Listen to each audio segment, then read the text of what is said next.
Hello students, मुख्यमंत्री अभ्युदय योजना के इस ज्योग्राफी क्लास में आप सभी का स्वागत है। और हम लोग प्रेशर बेल्ट वगैरह पढ़ चुके थे उस दिन, तो थोड़ा सा मैं उसको रिपीट कर दे रहा हूँ 5 मिनट में, ताकि आपका एक भूमिका बन जाए, प्लेटफॉर्म तैयार हो जाए। तो नेक्स्ट टॉपिक हम करने वाले हैं। नेक्स्ट टॉपिक हम लोग विंड्स वाला करने वाले हैं, क्लासिफिकेशन ऑफ विंड्स। विंड्स कैसे चल रही हैं और कहाँ ग्लोब में किस तरह से कहाँ चलती हैं। तो देखिए, मैंने दोनों ग्लोब यहाँ पे रखे हुए हैं, एक मैप भी लगा हुआ है और ये ग्लोब की फॉर्म में यहाँ पे लगा हुआ है। आप इसको कंपेयर कर सकते हैं। तो थोड़ा सा एक बार देख लीजिए चीज़ों को। हम लोगों ने उस दिन प्रेशर बेल्ट डिसाइड की थी कि वर्ल्ड में, ग्लोब में प्रेशर बेल्ट कहाँ कहाँ है। प्रेशर बेल्ट से मतलब है कि जो वायुदाब की पेटियाँ डिफरेंट प्लेसेस पे हैं और किस प्लेस पे प्रेशर कैसा होता है, यानी हाई प्रेशर है या लो प्रेशर है। तो वो सारा हमने लास्ट टर्म पे किया था। तो उसमें जो रोल था वो मेन रोल उसमें टेम्परेचर और रोटेशन ऑफ द अर्थ का था। उसी के अकॉर्डिंग हमने प्रेशर बेल्ट डिसाइड की थी। तो उससे आपको बेस मिल गया, और बेस क्या मिला, ग्लोब आपके सामने है।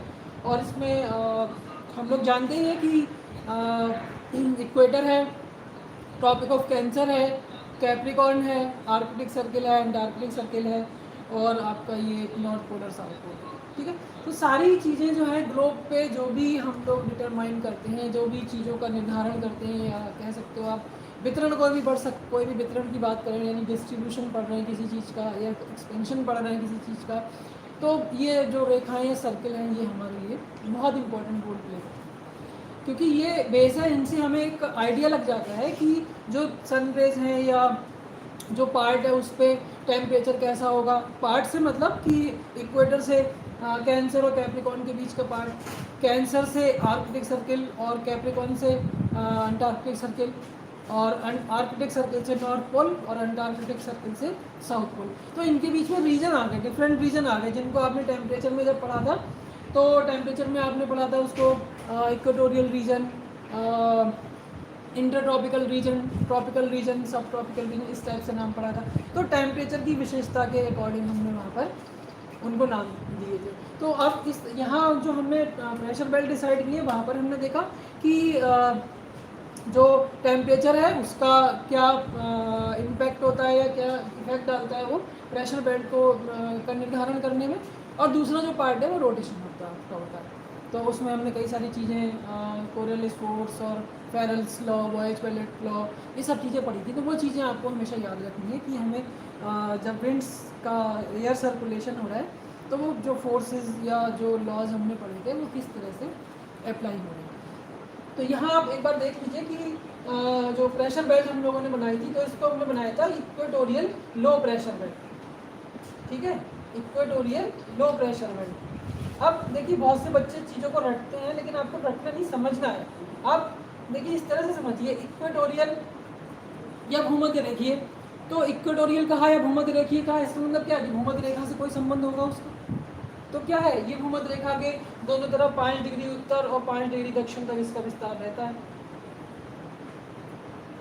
ठीक है, ये चीज़ तो है। तो हमें थोड़ा सा जो नाम हम दे रहे हैं, नाम हम पढ़ रहे हैं बुक्स में, तो उनके नाम पे जाइए, उनके शाब्दिक अर्थ पे जाइए, और फिर आप रियलिटी में देखिए कि वो क्या है वास्तव में। आप नाम जो भी आप सुन रहे हैं, देख रहे हैं बुक में, तो उसका क्या मतलब निकल रहा है। तो इक्वेटोरियल की बात की, तो इक्वेटोरियल मीन्स इक्वेटर के आसपास, इक्वेटर भूमध्य रेखीय। अब इक्वेटोरियल लो प्रेशर कह दिया, तो लो प्रेशर में आप देखेंगे लो प्रेशर क्यों हो रहा है, तो उसके लिए हमने 2 बातें रखी थी। एक शर्त रखी थी टेम्परेचर वाली, दूसरी हमने रखी थी रोटेशन ऑफ द अर्थ वाली। तो यहाँ हमें ये देखना पड़ेगा कि कौन सा फैक्टर ज़्यादा प्रभावी है, जिसका प्रभाव ज़्यादा होगा, जिसका असर ज़्यादा होगा, जिसका इफेक्ट ज़्यादा होगा, उसी के नाम पर हम प्रेशर बेल्ट को डिसाइड करते हैं। तो यहाँ जो टेम्परेचर वाला जो फैक्टर है वो ज़्यादा प्रभावी था, इसलिए इसको हमने लो प्रेशर, क्योंकि इक्वेटर पे आप जानते हो जो बातें मैं आपको बोल रहा हूँ अभी, वो हमेशा आपको ध्यान में रखनी है। कुछ भी आप पढ़ रहे हैं, चाहे आप मानव भूगोल पढ़ रहे हैं या भौतिक भूगोल पढ़ रहे हैं, मानव भूगोल की किसी भी शाखा को पढ़ रहे हैं, इतनी चीज़ें ध्यान में है। ग्लोब का एक पिक्चर आपके माइंड में है सेट, कि ये यहाँ पर ये रीजन, तो चाहे ह्यूमन ज्योग्राफी हो चाहे फिजिकल हो, सारी चीज़ें अपने आप क्लियर होती चली जाएंगी। यहाँ मैं आपको बता रहा था तो टेम्परेचर के बारे में, तो जो रेज हैं वो हाँ, तो हम लोग बात कर रहे थे प्रेशर बेल्ट के बारे में। तो यहाँ बस आपको थोड़ा ध्यान रखना है कि ग्लोब के किस पार्ट पे प्रेशर क्या होता है, तो उसको आप याद कर लीजिए, रट लीजिए, जो भी आप जैसे करना चाहें। बस ये कि कौन सी बेल्ट कहाँ है और कैसे होता है, वो कॉन्सेप्ट आपके दिमाग में रहेगा, तो आप कभी भूलेंगे नहीं। तो आपको ध्यान रखना है, रटने के हिसाब से अगर आप करते हैं तो आप देख लीजिए, low pressure high pressure, low pressure high pressure, ऐसे बनता चला जाएगा। तो समझने के लिए आपको करना है तो सीधा सा आप जानते हैं कि रोटेशन ऑफ द अर्थ, इस पर एक असरदार कारक है, दूसरा टेम्परेचर है। और टेम्परेचर को आप जानते हैं सनरेज जिस पार्ट पे इसके एंगल जैसा बना रही है उस हिसाब से यहाँ इसको टेम्परेचर मिलेगा। तो टेम्परेचर के हिसाब से आप देखेंगे तो जो पोलर रीजन वाली बेल्ट है वो टेम्परेचर को फॉलो करती है, और जो इक्वेटोरियल प्रेशर बेल्ट है इक्वेटर वाली, वो टेम्परेचर को फॉलो करती है। बाकी की जो दोनों बेल्ट है, देखिए ये इक्वेटोरियल या भूमध्य रेखीय बेल्ट को बोल देते हैं, और इसको ध्रुवीय, ठीक है। इन दोनों के साथ सब लगा हुआ है, उप लगा हुआ है, इसको हम बोल देते हैं उपोष्ण, ठीक है। और इसको क्या बोलते हैं, उप ध्रुवीय, सब पोलर, और ये सब ट्रॉपिकल हो जाती है, उपोष्ण उच्च वायुदाब। तो उपोष्ण उच्च वायुदाब और सब ट्रॉपिकल या सब पोलर जो बेल्ट है, लो प्रेशर बेल्ट, ये दोनों बेल्ट क्या करती हैं, ये पृथ्वी के घूर्णन से प्रभावित होती है। घूर्णन से कैसे असर होता है, क्या होता है, विंड्स कैसे फैलती है कहाँ, वो सब कुछ मैं आपको डिटेल में समझा चुका हूँ, तो दोबारा उसकी ज़रूरत नहीं है। ये सब मैं इसलिए रिपीट कर रहा हूँ क्योंकि हमें विंड्स चलानी है, और विंड्स के लिए आपने देखा था कि जो हमारे पास high pressure to low pressure चलती है, ठीक है। इस चीज़ में आपको थोड़ा सा ध्यान देना पड़ेगा कि हमारे पास जो इक्वेटोरियल लो प्रेशर बेल्ट है, और उसके बाद हाई प्रेशर बेल्ट जिसको हमने नाम दिया था सब ट्रॉपिकल हाई प्रेशर बेल्ट, और ये सब पोलर लो प्रेशर बेल्ट, और ये पोलर हाई प्रेशर बेल्ट। तो यहाँ थोड़ा सा चीज़ों को ध्यान देना होगा।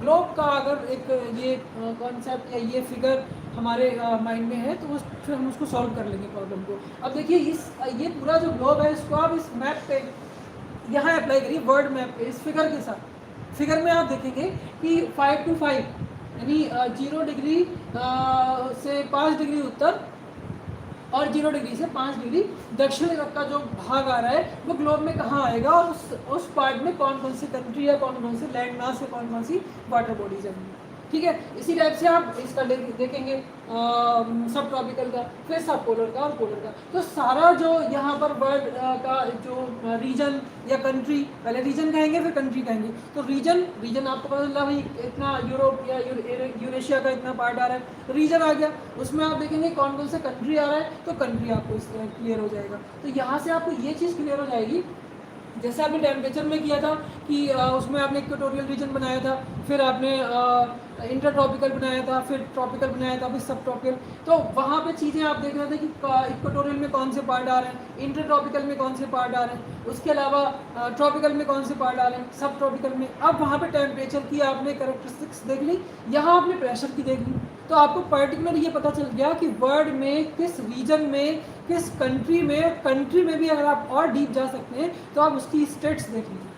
जैसे जो मेन कंट्रीज़ हैं उनका आपको जो जब आप उसको इकोनॉमिक और ये सोशल और ह्यूमन स्पेशली कहते हैं ह्यूमन ज्योग्राफी करेंगे तो आपको वो चीज़ें बहुत फ़ायदा करेंगी। जैसे कि आप नॉर्थ अमेरिका है, नॉर्थ अमेरिका में USA, कनाडा, चाइना, रशिया, उसके अलावा इंडिया तो है ही, कुछ अफ्रीकन कंट्रीज़, ठीक है। तो उनका अगर आप स्टेट्स पढ़ ले रहे हैं तो उस जैसे यूके का है तो यूके में क्या क्या है, तो वो स्टेट्स जब आप देख लेंगे तो पर्टिकुलर आपको रीजन में कंट्री में स्टेट, तो एकदम आप कोई भी अगर छोटा सा पॉइंट भी आपसे पूछा जा रहा है तो आपको पता है कि ये कौन सी प्रेशर बेल्ट में आ रहा है, कौन से टेम्परेचर जोन में आ रहा है, तो यहाँ पे क्या क्लाइमेटिक कंडीशंस मिलेंगी, और क्लाइमेटिक कंडीशंस के अकॉर्डिंग आप क्या देखेंगे वहाँ वेजिटेशन कैसा है, सॉइल कैसा है, ये सारा जो एक फिजियोग्राफी बन के तैयार हो रही है वो सब आपको समझना चाहिए, ठीक है। तो इसलिए मैंने दोनों को कंपेयर करवाया है कि आप पहले इस ग्लोब को और इस ग्लोब के साथ ये मैप, इन दोनों को आप देखेंगे कि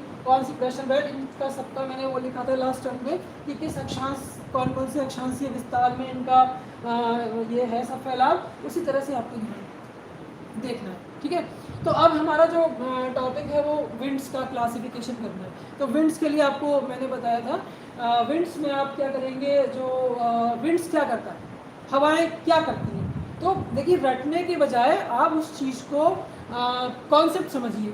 विंड्स आप ये मत देखिए विंड्स कैसे चल रही है, आप देखिए विंड्स क्यों चल रही हैं। विंड्स का रोल क्या है।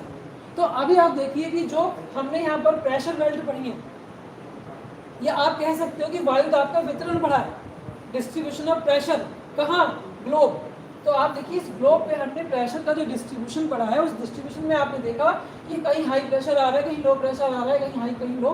तो विंड्स क्या करती है, इस प्रेशर की जो वायु दाब की जो विसंगति है उसको दूर करने का काम करती है। ठीक है, इसीलिए आपको बताया गया कि हवाएं क्या करती हैं, हाई प्रेशर से लो प्रेशर की तरफ चलती हैं, और चलती रहती है तब तक वो पूरा जो वायु दाब है वो एक समान ना हो। ठीक है, तो आप सिंपल अगर कहना चाहते हो तो आप कह सकते हो कि वायु दाब में जो क्षैतिज विषमताओं के कारण हवा उच्च दाब क्षेत्र से निम्न वायु दाब क्षेत्र की ओर चलती है। यहाँ से कंक्लूजन निकल के आया। कॉन्सेप्ट क्या था मैंने आपको सारा अभी डिटेल में बताया है। अगर आप डेफिनेशन या पर्टिकुलर कुछ शब्दों की बात करेंगे तो आप किस तरह से उसको कह सकते हैं, वायु दाब में क्षैतिज विषमताओं के कारण हवा उच्च दाब क्षेत्र से निम्न वायु दाब क्षेत्र की ओर बहती है। सिंपल देखिए, आप जब उस दिन हमने विंड्स चलाई थी तो आप देखिए यहाँ हाई प्रेशर और यहाँ लो प्रेशर, तो यहाँ हाई प्रेशर की जो हवा है वो कहाँ जाएगी, लो प्रेशर की तरफ जाएगी। अब इस पर कोरियालिस फोर्स लगा, फेरेल्स लॉ लगा, वाइज वैलेट लॉ लगा, तब आप देखिए इसकी जो डायरेक्शन थी वो थोड़ी सी चेंज हो गई, डिस्टर्ब हो गई, सीधी ना होकर थोड़ी तिरछी हो गई। जो हमने क्या पढ़ा था कि हवाएं उत्तरी गोलार्ध में अपने दाहिने और दक्षिणी गोलार्ध में बाएं मुड़ जाती हैं, किसने बताया था, कोरियालिस ने बताया था, फेरेल्स ने बताया था। ठीक है, इसी तरह से यहाँ देखिए, यहाँ भी हाई प्रेशर है, यहाँ भी लो प्रेशर है, तो यहाँ की हवा भी कहाँ जाएगी, लो प्रेशर की तरफ जाएगी। ये यूनिवर्सल ट्रूथ है, इसमें कोई चेंज नहीं हो सकता कि हवा हमेशा हाई प्रेशर से लो प्रेशर की तरफ ही जाएगी। वायु दाब की क्षैतिज विषमता, क्षैतिज विषमता तो हुई equator to pole, equator to pole, यानी हॉरिजॉन्टल जो डिसकंटिन्यूटी आ रही है, या जो यहाँ पर जो एटमॉस्फेरिक प्रेशर है या एयर प्रेशर है वो अलग अलग स्थानों पे अलग अलग है, तो क्या होगा, वो एयर सर्कुलेशन के लिए, विंड सर्कुलेशन के लिए एक इम्पॉर्टेंट कंडीशन तैयार होती है। तो उसी कंडीशन को विंड्स फॉलो करती हैं और क्या करती हैं, वायु दाब की क्षैतिज विषमताओं को समाप्त करने का काम करते हैं। तो समाप्त कैसे करेंगी, जहाँ उच्च दाब है वहाँ से निम्न दाब की तरफ वो चलना स्टार्ट कर। ठीक है, तो आप कह सकते हैं कि वायु दाब में क्षैतिज विषमताओं के कारण हवा उच्च दाब क्षेत्र से निम्न दाब क्षेत्र की ओर बहती है। क्षैतिज रूप से गतिशील इस हवा को पवन कहते हैं।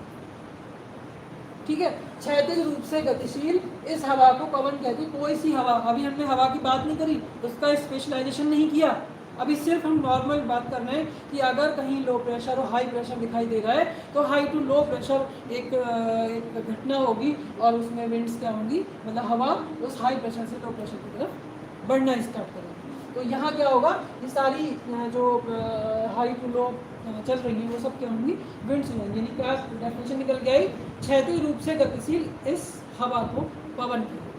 तो आप क्षैतिज रूप से देख सकते हैं वो ध्रुवों से भूमध्य रेखा की तरफ भी हो सकता है और भूमध्य रेखा से ध्रुवों की तरफ हो सकता है। भूमध्य रेखा से ध्रुवों की तरफ नहीं हो रहा है, हम देख सकते हैं, क्योंकि यहाँ विंड्स यहाँ लो प्रेशर है, इसलिए हवाएं भूमध्य रेखा से ध्रुवों की तरफ नहीं हो पाएंगी। आप देखिए जो उपोष्ण उच्च वायु दाब पेटी है वहाँ से हवा भूमध्य रेखा की तरफ आ रही है, चाहे वो उत्तरी गोलार्ध हो और चाहे वो दक्षिणी गोलार्ध हो, क्योंकि उपोष्ण उच्च दाब से ये आपको उत्तरी गोलार्ध में भी मिल रहा है और ये आपको दक्षिणी गोलार्ध में। तो यहाँ से विंड्स जो आएंगी वो इक्वेटर की तरफ आएंगी। ठीक है, तो हम जब भी डिस्ट्रीब्यूशन पढ़ते हैं इक्वेटर टू पोल पढ़ते हैं, तो इक्वेटर टू पोल डिस्ट्रीब्यूशन तो हम पढ़ रहे हैं, लेकिन हम ये नहीं कह सकते कि विंड्स जो है वो इक्वेटर से चलेंगी। क्यों चलेंगी, क्यों नहीं चलेंगी, कारण मैंने आपको समझाया। ठीक है, तो अगर हाई प्रेशर और लो प्रेशर की जहाँ भी स्थिति बनेगी वहाँ पे ऐसा, तो यहाँ आपको दिख रहा है कि ऐसा क्यों नहीं होता।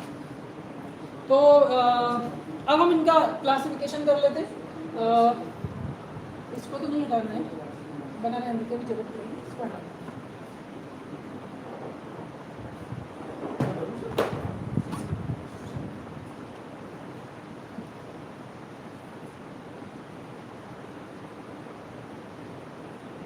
विंड्स के लिए ये एक मोस्ट इम्पॉर्टेंट कंडीशन है, इसको आप बिल्कुल अच्छे से समझ लीजिए, याद कर लीजिए, रट लीजिए, जो भी आप करना चाहें।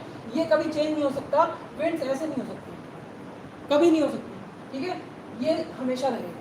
बस आपको प्रेशर समझना होगा कि प्रेशर कहीं आपको लग रहा है कि यहाँ लो है, हो सकता है वहाँ हाई हो, क्योंकि वो कंडीशन डिसाइड करेगी। जैसे यहाँ पर अगर हम टेम्परेचर वाली बात कर लें तो यहाँ क्या होगा, यहाँ भी लो प्रेशर होना चाहिए था, हाई नहीं होगा, क्योंकि अगर हम वर्ल्ड का मैक्सिमम टेम्परेचर की बात करते हैं तो वो कैंसर यानी 30 से 35 डिग्री के आसपास आपको मिलता है। डेजर्ट भी आपको यहीं मिलते हैं और यहाँ मैक्सिमम टेम्परेचर आपको मिलता है ग्लोब का, लेकिन प्रेशर फिर भी हाई हो रहा है, जबकि टेम्परेचर और प्रेशर जो है एक दूसरे के इन्वर्सली प्रोपोर्शनल होते हैं। तो ऐसा पॉसिबल नहीं है टेम्परेचर भी हाई हो तो प्रेशर भी हाई हो। तो यहाँ टेम्परेचर वाली कंडीशन लागू नहीं है, यहाँ रोटेशन ऑफ द अर्थ लागू होता है। ये वाला पार्ट इक्वेटोरियल पार्ट के कंपेरिजन धीरे घूमता है। ये सारी बातें मैं आपको डिटेल में समझा चुका।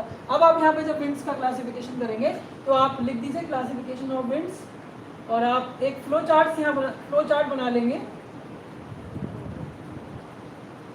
पबने लिख दीजिए या विंड्स लिख दीजिए,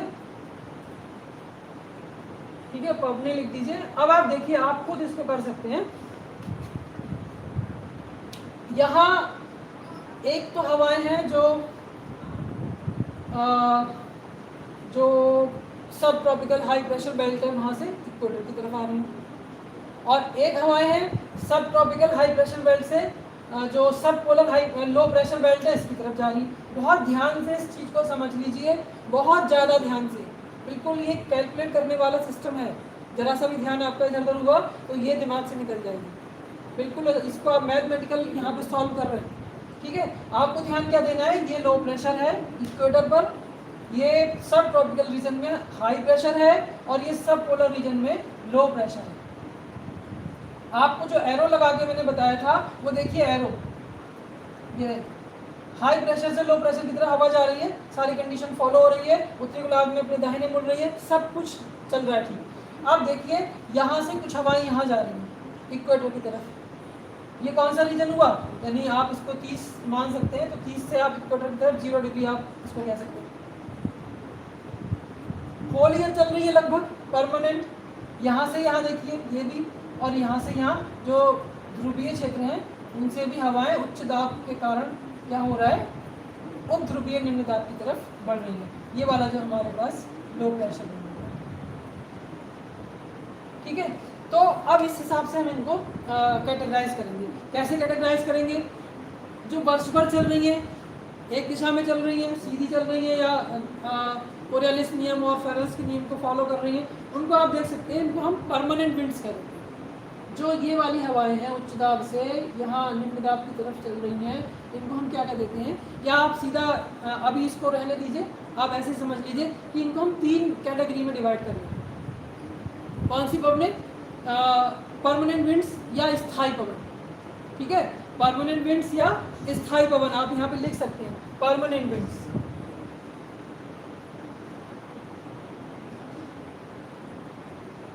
स्थायी पवन, मैंने स्थायी कहा है, स्थानीय नहीं कहा है, स्थायी परमानेंट विंड्स, या इनको हम क्या कह देते हैं, सनातनी पवनें या प्रिवेलिंग विंड्स या प्रचलित पवन, बहुत सारे नाम हैं। सनातन पवनें कहें, स्थायी पवनें कहें, प्रचलित पवनें कहें, ग्रहीय पवनें कहें, क्योंकि ये ग्रह पर चल रही है, पूरे ग्रह पर चल रही है, भूमंडलीय पवनें कहें। तो सबसे इम्पोर्टेंट जो पहला पार्ट हम विंड्स का पढ़ रहे हैं, या जो पहले टाइप की विंड्स पढ़ रहे हैं, वो कौन सी है, परमानेंट विंड्स, जिनको आप देख रहे हैं पूरे साल ग्लोब पर चल रही हैं, और उसको हम इस कारण स्थायी या परमानेंट या प्रचलित या प्रिवेलिंग या प्लेनेटरी मीन्स ग्रहीय, तो आप यहाँ लिख सकते हैं स्थायी या प्रचलित। कई सारे नाम जो मैंने बोले, सारे नाम लिख लें, किसी भी नाम से आ जाता है। स्थायी पवनें, प्रचलित पवनें, प्रिवेलिंग विंड्स भी आप इनको कह देते हैं।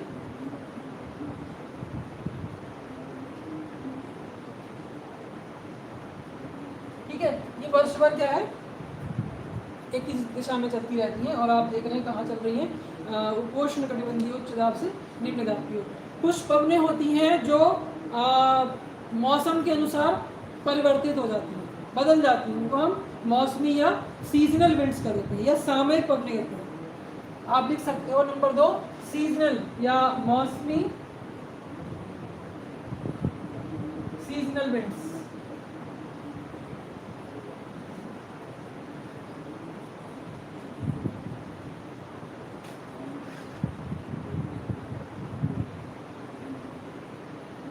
मौसमी या सामयिक पवनें, सामयिक,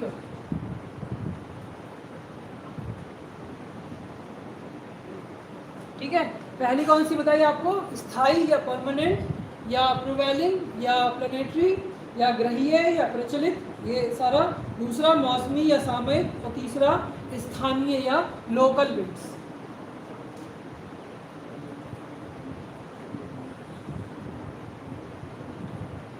स्थानीय, देखिए यहाँ डिफरेंस जरूर देखिएगा, ये स्थायी है परमानेंट, और वो स्थानीय है लोकल। इससे मतलब आपको समझ में आ रहा होगा, आप थोड़ा थोड़ा ये बात समझ में आ रही होगी। स्थायी मीन्स पूरे ग्लोब पे चल रही, जो हमने अभी यहाँ पे इस पे शो किया हुआ है कि यहाँ पे आपने एरो देखा कि ये एक हाई प्रेशर से लो प्रेशर यहाँ जा रही है, ये हाई प्रेशर से लो प्रेशर यहाँ जा रही है, और ये इस हाई प्रेशर से इस लो प्रेशर की तरफ यहाँ आ रही है। ग्लोब पे आप देख रहे हैं, तो ये सारी किस कैटेगरी में आएंगी, ये सब की सब परमानेंट विंड्स में आएंगी, क्योंकि इनमें अभी कोई चेंज नहीं हो रहा। निश्चित सन्मार्गी पवने, इसका अभी हम कैटेगरी करेंगे आगे। तो यहाँ देखिए क्या हो रहा है, ये जो सिस्टम यहाँ आपको दिखाई दे रहा है वो सब परमानेंट विंड्स का दिखाई दे रहा है। अब देखिए ग्लोब तो बहुत बड़ा है ना, अब ग्लोब में क्या होगा, जल और स्थल का वितरण भी है, क्योंकि ये सब चीज़ें आपको मैं बार बार कहता हूँ, सब बैलेंस आपको अपने साथ पूरा लेके चलना है। जल स्थल का वितरण क्या है, यानी जो उनका नेचर है वो क्या है, डिस्ट्रीब्यूशन वाटर और लैंड मास है उसका क्या है, लैंड और वाटर की टेंडेंसी क्या है, उनका नेचर क्या है, देर से गर्म होना देर से ठंडा होना ये किसका है, और जल्दी गर्म होना जल्दी ठंडा होना ये किसका है। ये सारे फैक्टर आपको अपने साथ लेके चलना है, तब आप क्लाइमेट को समझ पाएंगे। तो विंड्स चलाने के लिए हमें ये सारे फैक्टर देखने हो रहे हैं। तो जब जल स्थल वितरण, ठीक है, ये सारी चीज़ें हम देखने लगते हैं, जब इनका इम्पैक्ट आने, इनका इफेक्ट आने लगता है इन पर, तो यहाँ देखिए मौसमी या सामयिक पवनों का जन्म हो जाता है। जैसे हम इंडिया की बात करें तो आप इंडिया में देखेंगे कि ये है, और यहाँ पर ये इंडियन ओशन है, और ये इंडियन पेनिनसुला, और यहाँ अरेबियन, यहाँ बे ऑफ बंगाल। तो इसके देखिए चारों तरफ पानी तीन तरफ दिखाई दे रहा है, एक तरफ लैंड मास दिखाई दे रहा है। तो जल स्थल का वितरण यहाँ प्रभावित कर देता है चीज़ों को, तब विंड्स आ जाएंगी। तो वो अभी बाद में बताऊंगा क्या डिटेल उसका है, लेकिन इतनी बात आप समझ सकते हैं कि जहाँ पर हवाओं में मौसम के अनुसार परिवर्तन हो जाता है, तो वो वाली हवाएं सीजनल विंड्स या मौसमी पवने या सामयिक पवने जाती है। अब बात आ रही है लोकल विंड्स की, स्थानीय। स्थानीय मीन्स स्थान विशेष पर चलने वाली। अब आप देखिए, ये जो हमने बात की पूरे ग्लोब की बात की, पूरे ग्लोब एक बहुत बड़ा पार्ट हो गया। उस पार्ट में आप देखेंगे डिफरेंट टाइप की फिजियोग्राफी होती है, कहीं माउंटेन है, कहीं प्लेट्यू है, कहीं प्लेन है, कहीं डेजर्ट है, कहीं ओशन है, कहीं लेक्स हैं। तो बहुत सारी डाइवर्सिटीज़ यहाँ पर दिखाई दे रही हैं। तो उन सब के कारण क्या होता है, स्थान विशेष पर हवाओं का जन्म हो जाता है। ठीक है, तो किसी स्थान विशेष, हालांकि ये इसके अंदर आ रहा है, लेकिन उस स्थान विशेष की अपनी पर्टिकुलर क्या प्रॉपर्टीज आ रही हैं। जैसे हम लोग उत्तर प्रदेश में रहते हैं, तो यहाँ देखिए अगर आप बात करें रीजन वाइज, तो भाषाओं में अंतर आ जाता है, पहनावे में अंतर आ जाता है, रहते उत्तर प्रदेश में ही रहे। ठीक है, तो इसी टाइप से पूरा ग्लोब तो है, लेकिन वहाँ पर जो स्थानीय कारक, स्थानीय जो स्थिति है वो शक्तिशाली हो जाती है, तब ये विंड्स का जन्म हो जाता है। तो क्या हो रहा है, परमानेंट विंड्स या स्थायी पवने, मौसमी पवने और स्थानीय पवने, ये आपको ध्यान रखना है। अब कोई कंफ्यूजन मुझे लगता नहीं होगा, बुक्स में बहुत अलग अलग तरीके से दे रखा है, तो बिल्कुल भी आप कंफ्यूज नहीं होना है, परेशान नहीं होना है। आप सिंपल तरीके से चलते चले जाइए, जो आप पढ़ रहे हैं उसको अप्लाई करते चले जाइए, आगे सारी चीज़ें आपको क्लियर होती चली जाएंगी। तो विंड्स में आपको समझ में आया कि जो मोस्ट इंपॉर्टेंट कंडीशन है वो ये वाली है, ये कंडीशन फॉलो हो रही है। ग्लोब में हमने ये बना लिया, ये हमें क्या दिख रहा है, स्थायी पवने या परमानेंट विंड्स के रूप में दिख रहा है। अब मौसम के अनुसार परिवर्तन हो रहा है हवाओं की दिशा में, तो वो क्या जाता है, मौसमी हवा हो जाती है। स्थानीय कारक जब प्रभावी हो रहा है, तो वहाँ पर क्या हो जाता है, वो स्थानीय पवन हो जाता है। इतनी बात आपको समझ में आ गई, समझ में पक्का आ गई होगी। ठीक है, मैं दावे से कह सकता हूँ अगर सुन रहे होंगे तो। अब हम इनको अलग अलग कैटेगराइज कर लेते हैं। इनको अलग अलग कैटेगराइज करेंगे तो फिर इसके 3 फैक्टर बन जाएंगे। देखिए आप यहाँ पर आप देख ले रहे हैं, 3 अलग अलग क्षेत्र बन गए, इन्हीं को हमें इसमें कर देना, क्योंकि मैंने आपको बताया था कि स्थायी हवाओं में आ रहा है ये सारा। उत्तरी गोलार्ध दक्षिण गोलार्ध सेम चलेगा। मैं आपको एक गोलार्ध दिखा रहा हूँ, इसका मतलब बनाया सारा है, लेकिन बार बार यहाँ पे इंडिकेट कर रहा हूँ, इसका मतलब ये नहीं है कि हम नॉर्थ हेमिस्फीयर की बात करें, दोनों गोलार्धों में समान तरीके से ये चीज़ें हो रही हैं। जहाँ जहाँ उच्च दाब है वहाँ से निम्न दाब की तरफ हवाएं चलती रहेंगी। तो जब हम परमानेंट विंड्स को क्लासीफाई करेंगे तो आपके पास 3 देखिए निकल कर आ रहा है, ये वाला सब कुछ पढ़ के चले जाते हैं, लेकिन ग्लोब में पता ही नहीं होता कि हमने कौन सी हवा पढ़ ली, कहाँ की हवा पढ़ ली। ठीक है, चीज़ों को समझते हुए करिए ताकि कॉन्सेप्ट क्लियर हो और आप विंड्स को देख के बता दें कौन सी हवा चल रही है और आप कहाँ खड़े हैं। ठीक है। तो ये जो जोन अलग अलग निकल कर आ रहे हैं, इन सारे जोन्स को आप देखेंगे तो हम देख यहाँ भी सेम होगा, ये वाला ये वाला ये वाला, ये सारे सेम।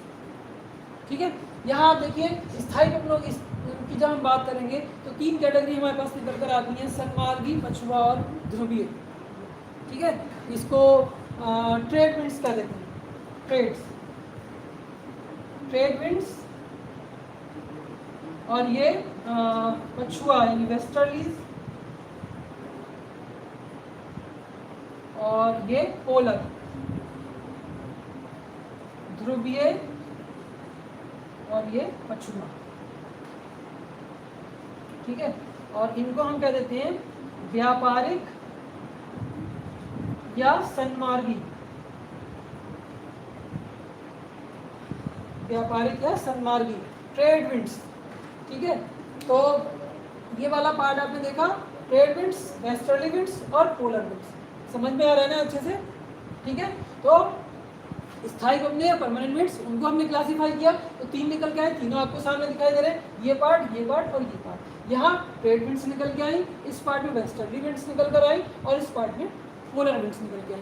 बिना कुछ आगे पढ़ाए भी आप इस चीज़ को क्लियर कर सकते हैं कि ये कौन कौन से रीजन होंगे, कौन कौन सी अक्षांशीय विस्तार होगा इनका, यानी जो लैटिट्यूडनल जो रेंज है वो कहाँ कहाँ पर होगी और उसमें कौन से भाग में कौन सी हवा चल रही होगी। ये आप इतना पढ़ के आप, मुझे लगता है कि आपको जवाब दे देना चाहिए। ठीक है। ट्रेड विंड्स, वेस्टर्ली विंड्स और पोलर विंड्स, सारा इसी में है, इसी के अंदर हमें उन दोनों को पढ़ना है। इसलिए आपका मेन फोकस जो है वो यहाँ ध्यान होना चाहिए कि हम विंड्स की बात कर रहे हैं तो विंड्स में विंड्स, ये विंड्स कहते ही आपके दिमाग में आ जाना चाहिए high pressure to low pressure. ठीक है। ये इंपॉर्टेंट कंडीशन है, इस कंडीशन को आपको हमेशा फॉलो करना है। उसके बाद आपने देखा कि ये निकल कर आई 3 इसके क्लासिफिकेशन, जिसमें आपने परमानेंट पढ़ा, सीजनल पढ़ा, लोकल पढ़ा। परमानेंट मीन्स परमानेंट आपको दिख रहा है, सीजन मीन्स सीजन के हिसाब से कोई कुछ होगा, उसमें कुछ क्या होगा, विंड की डायरेक्शन चेंज हो जाती है। और लोकल मीन्स स्थानीय, स्थान विशेष पर क्या भौगोलिक परिस्थितियाँ बन रही हैं, उनके हिसाब से विंड्स बन रही है, हवा चल रही है।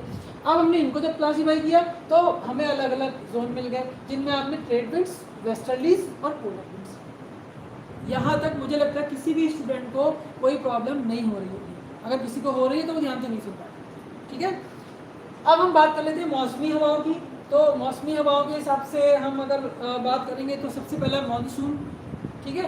मानसून हवाएं, तो आप यहाँ इनको कैटेगराइज कर सकते हैं, कौन कौन सी बनेंगी, इसको लिख दीजिए। आप लिखते भी है साथ साथ लिख लीजिए, मानसून स्थल तथा जल समीर, पर्वत तथा घाटी समीर। ठीक है। ये मानसून हवा,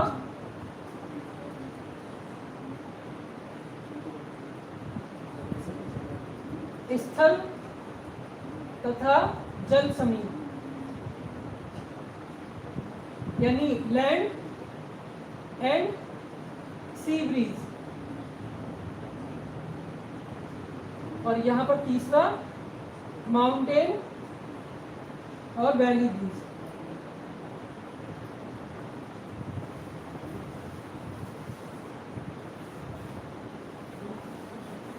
पर्वत तथा घाटी समीर। और ये वाली अलग अलग स्थानों पर अलग अलग नाम यहाँ पर आप कर देंगे। ठीक है। तो ये एक छोटा सा फ्लो चार्ट आपको मिला जिसमें आपको विंड्स समझ में आ गई। क्या समझ में आ गई? Permanent, seasonal and local. Permanent को आप देखेंगे तो trade winds, westerlies and polar. ठीक है। और उसको जब देखेंगे monsoon, land and sea breeze और वैली एंड माउंटेन ब्रीज। अब इसको हिंदी में सुन लीजिए, स्थायी पवने या प्रचलित पवने, मौसमी या सामयिक पवने, तीसरा स्थानीय पवने, उसके बाद इसको कैटेगराइज किया तो व्यापारिक या सन्मार्गी, उसके बाद पछुआ पवने और ये ध्रुवीय पवने आपको सब यहाँ दिख रहा है। मानसून वाला आपने देखा, मानसून हवा यहाँ पे आ गई, एक स्थल और जल समीर, और तीसरा जो इसमें आ रहा है पर्वत और घाटी समीर। इसमें आप कहेंगे कि आपने कुछ नहीं बताया, इसमें मैं इतना बता दिया कि आप याद नहीं कर पाएंगे।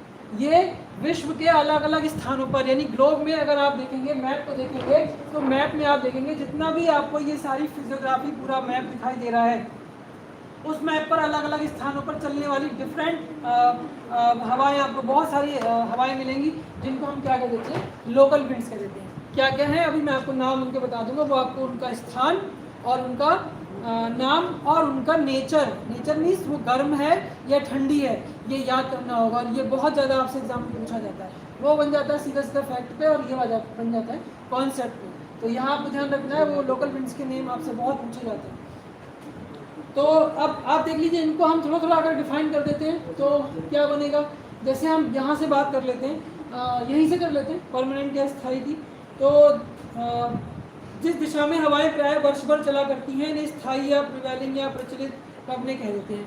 ये मैं आपको बहुत देर से समझा ही रहा हूँ सारी बात। दूसरा आप देख लीजिए, इसके विपरीत जिन हवाओं की दिशा में मौसमी परिवर्तन होता है उन्हें मौसमी हवाएं या सामयिक हवाएं कह देते हैं। ये मैं आपको समझा चुका।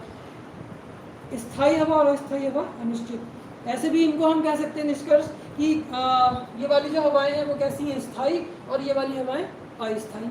लोकल विंड्स को हमने नहीं किया। अगर आप इनको दो कैटेगरी में, पूरे ग्लोब की हवाओं को दो कैटेगरी में तोड़ना चाहते हैं तो आप स्थायी हवाएं और अस्थायी हवाएं में इनको तोड़ सकते हैं। जिसमें आप देख रहे हो कि मौसम के अनुसार परिवर्तन हो रहा है तो कैसी हुई, वो अस्थायी हो गई ना। और जिनमें पूरे साल एक जैसी चल रही हैं वहाँ कोई परिवर्तन नहीं हो रहा है तो वो अस्थायी हवाएं हो जाएंगी। ठीक है, तो सबसे पहली वाली को अगर हम डिसाइड करें, इसकी डिफाइन करें तो क्या इसके हो सकता है। हाँ, एक बात आपको और बतानी है जो बहुत इम्पोर्टेंट भी है, वो ये है कि ऐसा हमने माना है। मतलब मानने से क्या मतलब है कि आप देखेंगे पूरे ग्लोब पर जल स्थल का कोई समान रूप से वैसे वितरण नहीं, कहीं भी स्थल है कहीं भी जल है। और जो हमने वायुदाब की पेटियाँ मानी है या तापमान की पेटियाँ मानी है तो उस पर कहीं भी जल कहीं भी स्थल आ सकता है, तो जल और स्थल का अपना प्रभाव भी होगा। उसके बाद क्या है, सनरेज का जो एंगल है वो भी चेंज होता है। 21 मार्च और 23 सितंबर को भूमध्य रेखा पर लंबवत रहती हैं, बाकी का 21 जून और 22 दिसंबर को चेंज होता है। तो इतने सारे चेंज होने के बाद भी हमने ये मान लिया। तो इसको आप ये समझ सकते हैं कि हम जो 21 मार्च और 23 सितंबर की स्थिति, यानी कि जब इक्विनॉक्स होता है, या आप कह सकते हो कि जब सनरेज इक्वेटर पर परपेंडिकुलर होती है, 90 डिग्री का एंगल बना रही होती है, उस कंडीशन को ध्यान में रखते हुए हमने ये सारा कंक्लूजन निकाला। जब सनरेज की एंगल का जो एंगल का शिफ्टिंग होगा तो इनमें भी चेंज होगा। ठीक है, तो ये एक आदर्श स्थिति हमेशा नहीं रहती है, ये भी आपको ध्यान रखना है। इसमें चेंज होता है, शिफ्टिंग होती है, क्योंकि जब रेज कर्क रेखा कैंसर पे सन रेज 90 डिग्री होंगी तो कुछ अलग स्थिति बनेगी, और जब कैप्रिकॉर्न पे बनेगी तो कुछ अलग स्थिति बनेगी। इसलिए हमें ये ध्यान रखना है कि ये वाला जो हमने माना है वो हमने 21 मार्च और 23 सितंबर की स्थिति को माना है, जब पूरे ग्लोब पर 12 घंटे का दिन और 12 घंटे की रात होती है, यानी इक्विनॉक्स होता है, और सनरेज एंगल यहाँ पर अपना 90 डिग्री को बनाई है। ठीक है, तो ये चीज़ ध्यान में रख के हमने ये सारा निष्कर्ष निकाला है। तो अब हम देख लेते हैं कि जब ऐसी स्थिति होगी तो उच्च दाब से निम्न दाब की तरफ हवा चल रही है, तो सीधी सी बात है वो कैसी होगी, स्थायी हवा हो जाएगी और पूरे वर्ष भर चल रही है। ये इसको बार बार नहीं मैं बता रहा। इनको हम कैटेगराइज कर लेते हैं। तो हमने 3 कैटेगरी निकाली जो हमारे पास, व्यापारिक और पशुआ और ध्रुवीय। इनको आप समझ लीजिए कि ये क्या है। देखिए, हम जब प्रिवेलिंग विंड्स की बात करें या स्थायी पवनों की बात करें तो हम ग्लोब पे एक बार इनको और देख लेते हैं कि और माइन्यूट क्या हो सकता है। अभी हमने कहा कि ये वाली हवा चल रही है इक्वेटर, उपोष्ण कटिबंध से इक्वेटर पे, यहाँ से यानी सब ट्रॉपिकल से सब पोलर। ठीक है, तो अब आप देखिए यहाँ से यानी सब ट्रॉपिकल से इक्वेटर की तरफ हवा चल रही है, तो वहाँ पे थोड़ा सा कैटेगरी यहाँ पे बन जाएगी। क्या बन जाएगी कि एक टोलड्रम की पेटी बन जाएगी। इसको हम ये भी कह सकते हैं कि अयनवर्तीय क्षेत्रों की हवाएं। अगर हम स्थान विशेष की बात कर लें, हवाओं को ना लेकर स्थान की बात कर लें कि इस स्थान से यानी ये वाले से ये वाले के बीच की क्षेत्र की जो हवाएं, यानी कैंसर टू कैप्रिकॉर्न जो एरिया आएगा वो अयनवर्तीय आता है, ट्रॉपिकल आता है। उसमें हम कह सकते हैं कि इस क्षेत्र पे चलने वाली हवाएं। तो यहाँ हम देख लेंगे इक्वेटर पर्टिकुलर क्या स्थिति बन रही है। तो इक्वेटर पे आपको ध्यान होगा, डोलड्रम पढ़ाया था आपको मैंने। ठीक है, इक्वेटर पे 5 डिग्री से 5 डिग्री के आसपास क्या बताया था, डोलड्रम वाली स्थिति बताई थी। वहाँ पे शांत रहता है, काल्म, जोन ऑफ काल्म बताया था, शांति की पेटी। ठीक है, कोरियोलिस इफेक्ट वहाँ पे जीरो हो जाता है। तो ये सारी चीज़ें यहाँ बताई थी। अगर हम इसको स्थान के हिसाब से लेंगे तो हम कह सकते हैं कि अयनवर्तीय क्षेत्रों की हवा, यानी ट्रॉपिक्स विंड्स ऑफ ट्रॉपिक्स। तो ट्रॉपिक्स में विंड्स कैसे होंगी, उनको हम डोलड्रम और ट्रेड विंड्स इस तरह से भी कैटेगराइज कर सकते हैं। कुछ बुक्स में इस तरह से भी दिया है, तो अगर आप ऐसा ना हो कि कन्फ्यूजन आपको कुछ हो तो स्थान विशेष से हम देखें या हम विंड्स के अकॉर्डिंग देख लें कि कहाँ पे किस प्रकार की हवाओं का विस्तार होगा या उनकी स्थितियाँ मिलेंगी। तो बस आपको यहाँ ध्यान रखना है कि डोलड्रम की बात अगर हो रही है तो आपको ध्यान रखना है कि 0 से 5 की बात होती है, ये इस चीज़ को और ध्यान देना है। और चलिए अभी आगे बता रही हूँ। अब हम बात कर लेते हैं सन्मार्गी या ट्रेड विंड्स। देखिए ट्रेड को इन्होंने कहा भी है व्यापारिक, बहुत से बुक्स में व्यापारिक लिखा होता है, ज़्यादातर बुक्स में लिखा होता है, लेकिन साथ में सन्मार्ग भी लिखा होता है। और इसको लेके थोड़ा सा विद्वानों में कुछ मतभेद भी कह सकते हो आप कि अलग अलग लोगों ने अलग अलग तरीके से लिखा है। कुछ ने ट्रेड को, व्यापार को ट्रेड कहा है, और कुछ ने, ये जर्मन वर्ड होता है, ट्रेड जो होता है वो जर्मन वर्ड होता है और उसका मीनिंग ट्रैक होता है।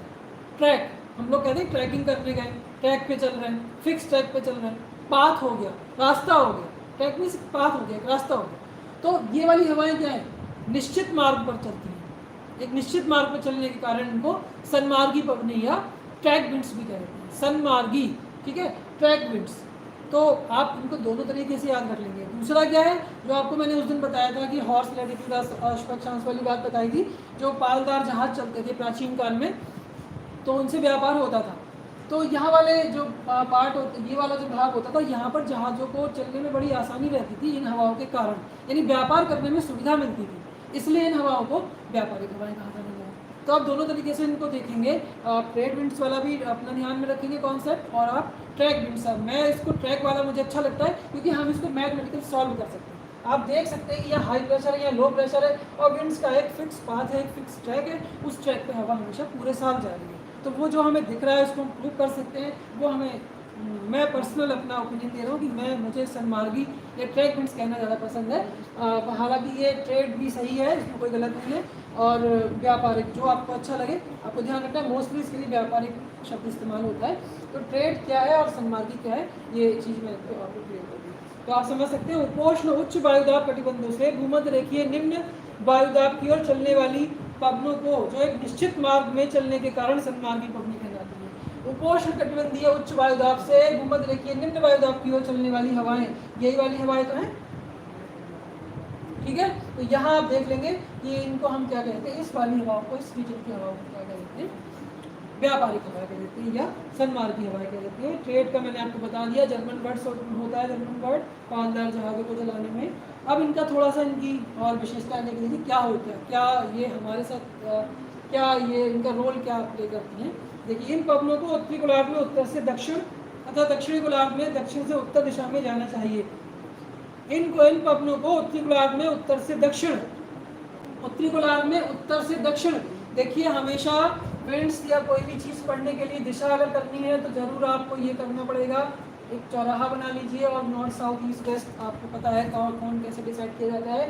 तो इन हवाओं को उत्तरी गोलार्ध में उत्तर से दक्षिण चलना चाहिए। देखिए, इसके अकॉर्डिंग इसको हम यहाँ रख लेते हैं, तो यहाँ उत्तर बना और यहाँ दक्षिण बना, तो उत्तर से दक्षिण चलना चाहिए। देखिए, हमने उस दिन चलाया था, लेकिन ये ऐसा नहीं करती हैं। क्यों नहीं करती हैं? Due to Coriolis effect, Coriolis बल के कारण, यानी रोटेशन ऑफ द अर्थ, पृथ्वी के घूर्णन के कारण एक डिफ्लेक्शन फोर्स, एक डिफ्लेक्शन, एक बल, एक विक्षेप बल का जन्म होता है जो इन हवाओं को डिस्टर्ब कर देता है। उसी विक्षेप बल को हम कोरियोलिस बल कर देते हैं, ठीक है। तो यहाँ क्या हो रहा है, ये थोड़ा सा डिफ्लेक्ट हो जाती है, डाइवर्ट हो जाती है, और इनकी हवा जो दिशा है वो तिरछी हो जाती है। और आप देखेंगे इस पे अकॉर्डिंग हम देखें तो अब क्या हो जाएगा, इस ऐसे कॉलम को फॉलो करते हैं। हवा जिस दिशा से आ रही होती है उस दिशा पे उसका नाम होता है कि वहाँ से ये वाली हवा, ये मैं आपको 2-3 क्लास पहले आपको ये बात बताई थी। तो हवा का जो निर्धारण करते हैं, इसको हवा को क्या नाम देंगे, आप अपने हिसाब से सोच के तय करके क्या करेंगे। तो यहाँ आपको ये कंडीशन फॉलो हो रही है। क्या फॉलो हो रहा है, इन पवनों को उत्तरी गोलार्ध में उत्तर से दक्षिण तथा दक्षिण गोलार्ध में दक्षिण से उत्तर जाना चाहिए, परंतु फेरल के नियमानुसार कोरियोलिस बल के प्रभाव से ही पवनें उत्तरी गोलार्ध में दाहिने तथा दक्षिणी गोलार्ध में बाएं मुड़ जाती है। ये चीज हो रही है फॉलो। नेक्स्ट देखिए क्या है, लगभग 30 डिग्री उत्तर तथा दक्षिण अक्षांशों से भूमध्य रेखा की ओर चलने के कारण ये पवनें उत्तरोत्तर अधिक गर्म व शुष्क होती हैं। देखिए आप बहुत उष्ण भाग से चल रही हैं। यहाँ पर जैसे जैसे हम भूमध्य रेखा से ध्रुवों की तरफ चलते चले जाएंगे, वर्षा का जो वितरण है वो कैसा, वर्षा की मात्रा आपको लगभग कम मिलेगी। और आप देखेंगे ये वाला जो भाग है जहाँ से ये हवाएं आ रही हैं, 30 डिग्री की बात हम करें तो 30 डिग्री से आप देखेंगे यहाँ आ रही है तो शुष्क यानी जो ड्राई रीजन है वहाँ से आ रही है, कर्क रेखा के आसपास से आ रही है। तो आप देखिए कैसी होगी, शुष्क हवा, गर्म हवा होगी। तो ये ध्यान आपको रखना है, होती है। इसलिए पवनें प्रायः वर्षा नहीं करती। तो जब कोई भी हवा शुष्क होगी, ड्राई होगी, तो कहाँ से वर्षा करेगी? हवा कब वर्षा करेगी? जब वो संवहन धाराएं द्वारा संवहन धाराएं हो, यानी उसमें नमी हो, तब क्या होगा, नमी वाली हवा जो होगी वो वर्षा करने में सहायता करेगी। यानी वो नम क्षेत्र से, समुद्री भाग से कहीं से उठी होगी तो वो वर्षा करने में सहायता करेगी। तो ये हवाएं प्राय वर्षा नहीं करती, परंतु जब ये किसी महासागर को पार करके महाद्वीपों तक पहुंचती हैं। ये कितनी अच्छी अच्छी बातें यहाँ पर आपको आज समझाई जा रही है कि ये जो रीजन है, आपने देखा कि 30 डिग्री वाला जो भाग है, उत्तरी गोलार्ध की बात करें, दक्षिण गोलार्ध की बात करें, यहाँ पर आप देखेंगे कि तापमान ज़्यादा रहता है और ये एक ड्राई एरिया है। मोस्टली जो आपको डेजर्ट मिलता है वो इसी पार्ट, इसी बेल्ट में दिखाई देगा। आप पूरे विश्व में देख लीजिए, महाद्वीपों को आपको जो स्थल है वो आपको महाद्वीपों के पश्चिमी भाग में 30 से 35 डिग्री के आसपास सारे मिलेंगे। ये निकाला हमने। तो अब देखिए यहाँ से जो हवा आ रही है वो ड्राई होगी तो वर्षा नहीं कर सकती, लेकिन किसी महासागरीय भाग से निकलेगी, गर्म है और शुष्क है। गर्म है तो क्या करेगी, महासागरीय भाग से जा रही तो वहाँ से नमी धारण करेगी, और वहाँ से जब वो महाद्वीप पर पहुँचेगी तो वर्षा करेगी। ठीक है, तो इनको बिल्कुल रटना नहीं है। आप यहाँ देखिए पूरा सॉल्व होगा। हम ये ग्लोब और मैप दोनों को साथ साथ लेके चल रहे हैं, और आप देख रहे हैं कि इसलिए मैंने आपसे कहा था कि आप इसको कंपेयर कर लीजिए और ये देखिए कि इस भाग में कहाँ पर महाद्वीप आ रहा है और कहाँ पर महासागर आ रहा है। ठीक है, तो आपको चीज़ें बहुत ईजी हो जाएंगी।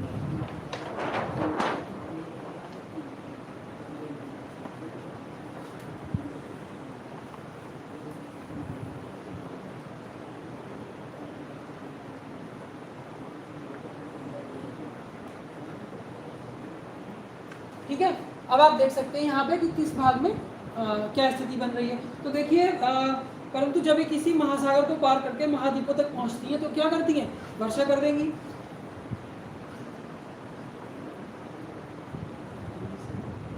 ये हवाएं महाद्वीपों के पश्चिमी किनारों पे वर्षा नहीं करती हैं। आप देखिए इनकी जो दिशा हो रही है वो कैसी हो रही है, देखिए ये वाले कॉर्नर से चल रही है। देखिए सीधा जाना था उत्तर से दक्षिण, लेकिन डिफ्लेक्शन फोर्स के कारण चेंज हुआ। अब चेंज में देखिए यहाँ से स्थिति है पूर्वी उत्तर पूर्वी भाग और ये दक्षिण पश्चिम भाग। ठीक है, तो अभी क्या कहा कि महाद्वीपों के पश्चिम में वर्षा नहीं करती, यहाँ से चली इस टाइप से पूर्वी भाग में किसी महासागर के ऊपर से निकली और महाद्वीप पर पहुंची तो पूर्वी भाग में वर्षा कर देगी तो वो आपको नम मिलेगा, और पश्चिमी भाग में वर्षा नहीं कर पाएगी तो वो आपको ड्राई मिलेगा। तो इससे आप देखेंगे कि आप आज उठाकर देख लीजिए, जो विश्व में आपको मरुस्थलों का वितरण मिलता है वो महाद्वीपों के पश्चिमी भाग में मिलता है, उसका ये कारण होता है। ठीक है, नेक्स्ट आप देखेंगे भूमध्य रेखा के निकट दोनों गोलार्धों की व्यापारिक पवनें आपस में टकराकर ऊपर उठती हैं और घनघोर वर्षा करती हैं। भूमध्य रेखा के निकट दोनों गोलार्धों की व्यापारिक पवनें जब यहाँ से आ रही हैं और यहाँ से आ रही हैं तो भूमध्य रेखा के निकट आपस में मिलेंगी। ठीक है, महासागर के ऊपर से होती हुई आई है, नमी धारण की हुई होंगी, तो क्या करेंगी, आपस में टकरा के और घनघोर वर्षा कर देंगी। कहाँ, भूमध्य रेखी क्षेत्र के आसपास। तो ये आपको ध्यान रखना है। दूसरा क्या है, ये पवनें स्थायी व नियमित रूप से सुनिश्चित पथ पर चलती हैं। इनका वेग 15 से 25 किलोमीटर प्रति घंटे होता है। ये कुछ तथ्य आपको याद रखने वाले हैं। कॉन्सेप्ट क्या था मैंने आपको सारा बता दिया कि क्या विश्व जो व्यापारिक हवाएं हैं वो किस तरह से इक्वेटर की तरफ पहुंच रही हैं और कैसे कर रही हैं। इनका अधिकतम विस्तार महासागरों पर होता है। ठीक है, हिंद महासागर में ये पवनें मानसून पवनों में परिणित हो जाती हैं।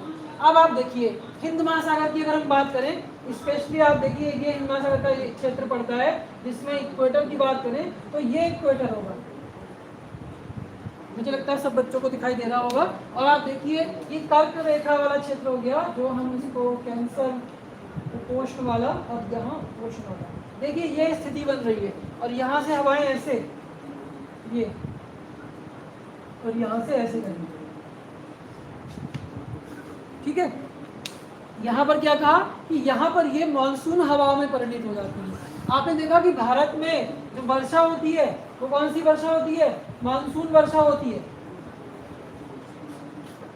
ठीक है, अभी आगे बताऊंगा कि ये सारा क्या प्रभाव होता है। इतना ध्यान रखना है आपको। थोड़ा सा मैंने आपको ला के वहाँ पे बैठा दिया कि आपके दिमाग में एक चीज़ रहे, क्या रहे, हिंद महासागर में ये पवनें मानसून पवनों के रूप में परिणित हो जाती हैं।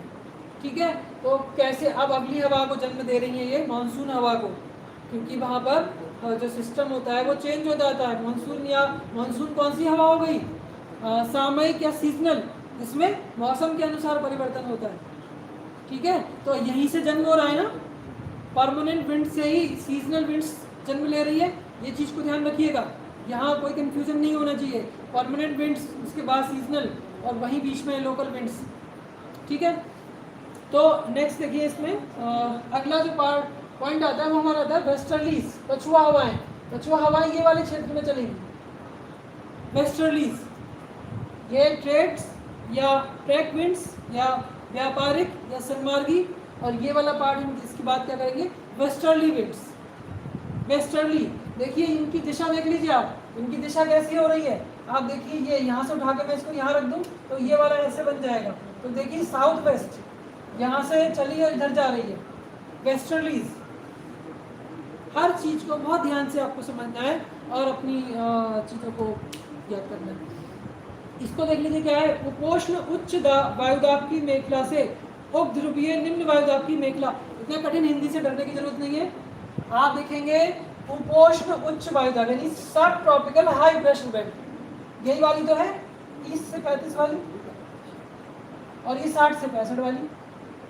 ये कौन सा है? सब पोलर, उपध्रुवीय, सब पोलर, और ये सब ट्रॉपिकल। ठीक है, उपोष्ण उच्च वायुदाब से उपध्रुवीय निम्न वायुदाब की ओर चलने वाली हवा। ये कंडीशन क्यों बार बार जुड़वाई जाती है? ताकि आपको ध्यान रहे, आपको समझ में आता रहे कि उच्च दाब से निम्न दाब, हाई प्रेशर से लो प्रेशर की तरफ ही हवाएं जाएंगी। तो आप यहाँ देख सकते हैं, तो ये वाली जो हवा जा रही है उसके बारे में क्या कहा गया? वेस्टर्लीज के बारे में उपोष्ण कटिबंधीय उच्च वायुदाब यानी सब ट्रॉपिकल हाई प्रेशर बेल्ट से सब पोलर लो प्रेशर बेल्ट की ओर चलने वाली जो विंड्स हैं उनको हम क्या बोल देते हैं? वेस्टर्लीज बोलते हैं, पछुआ पवने बोल देते हैं। ठीक है, पछुआ पवने, पूर्वा पवने, ऐसे नाम आपने सुने होंगे, कोई नई बात नहीं बताइए। बस मैंने इसको आपको यहाँ दिखाया है कि ग्लोब में जो वेस्टर्लीज हैं वो कहाँ पर है। तो आपको समझ लेना है कि जो हमारे पास ये वाला पोर्शन आ रहा है, ग्लोब की ये वाली बेल्ट आ रही है, इस बेल्ट में हमें वेस्टर्लीज में।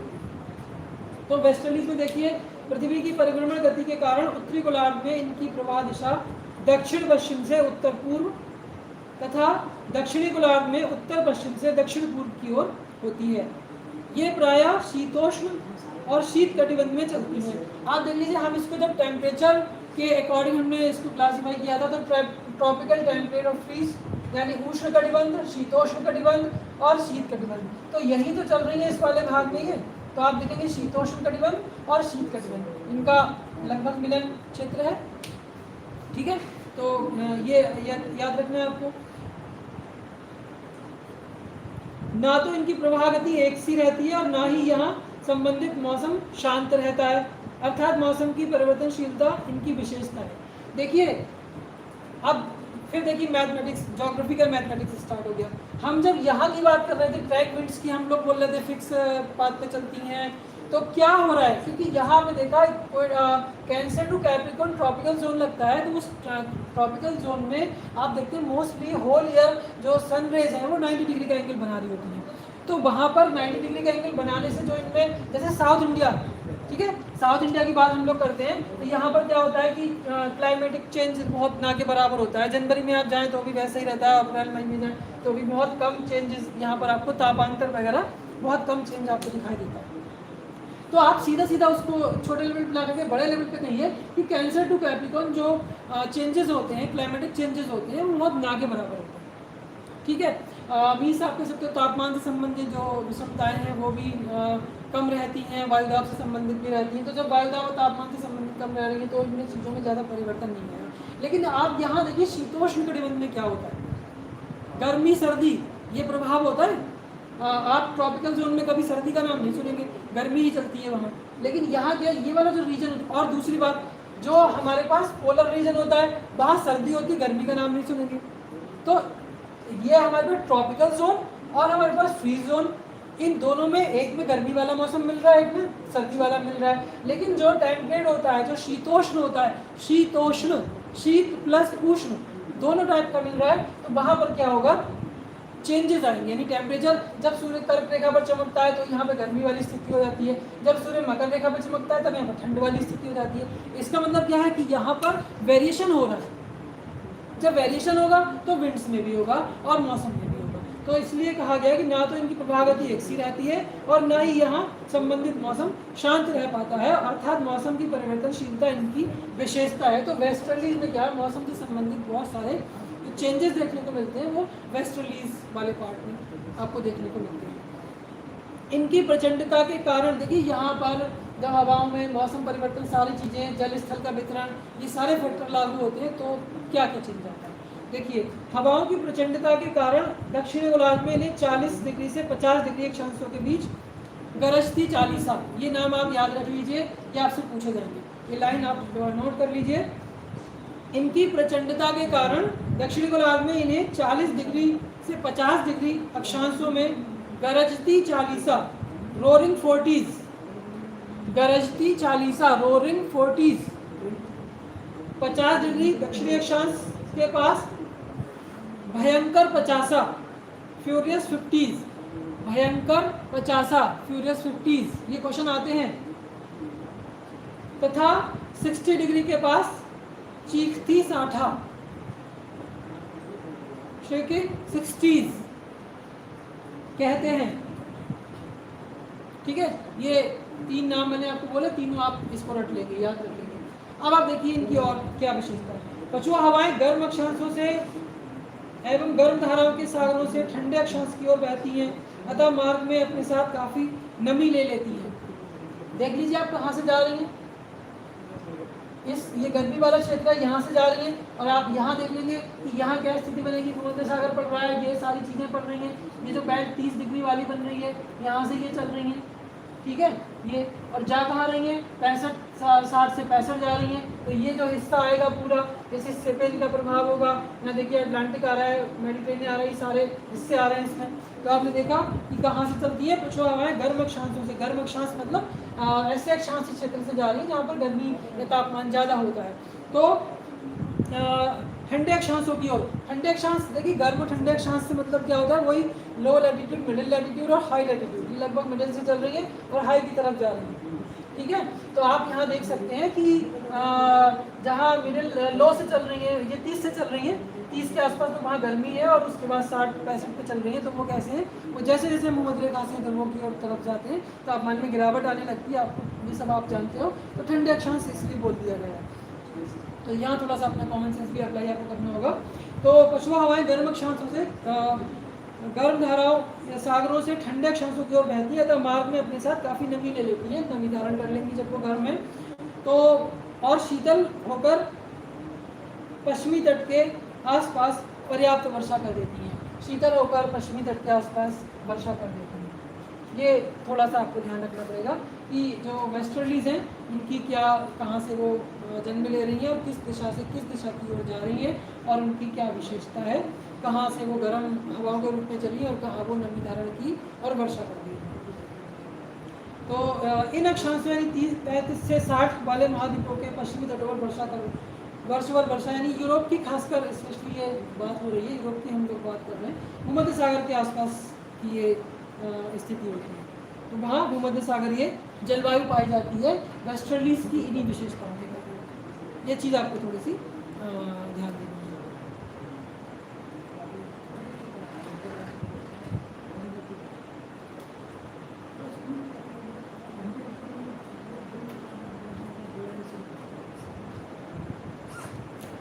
अगला हम बात करें तो पोलर विंड्स की।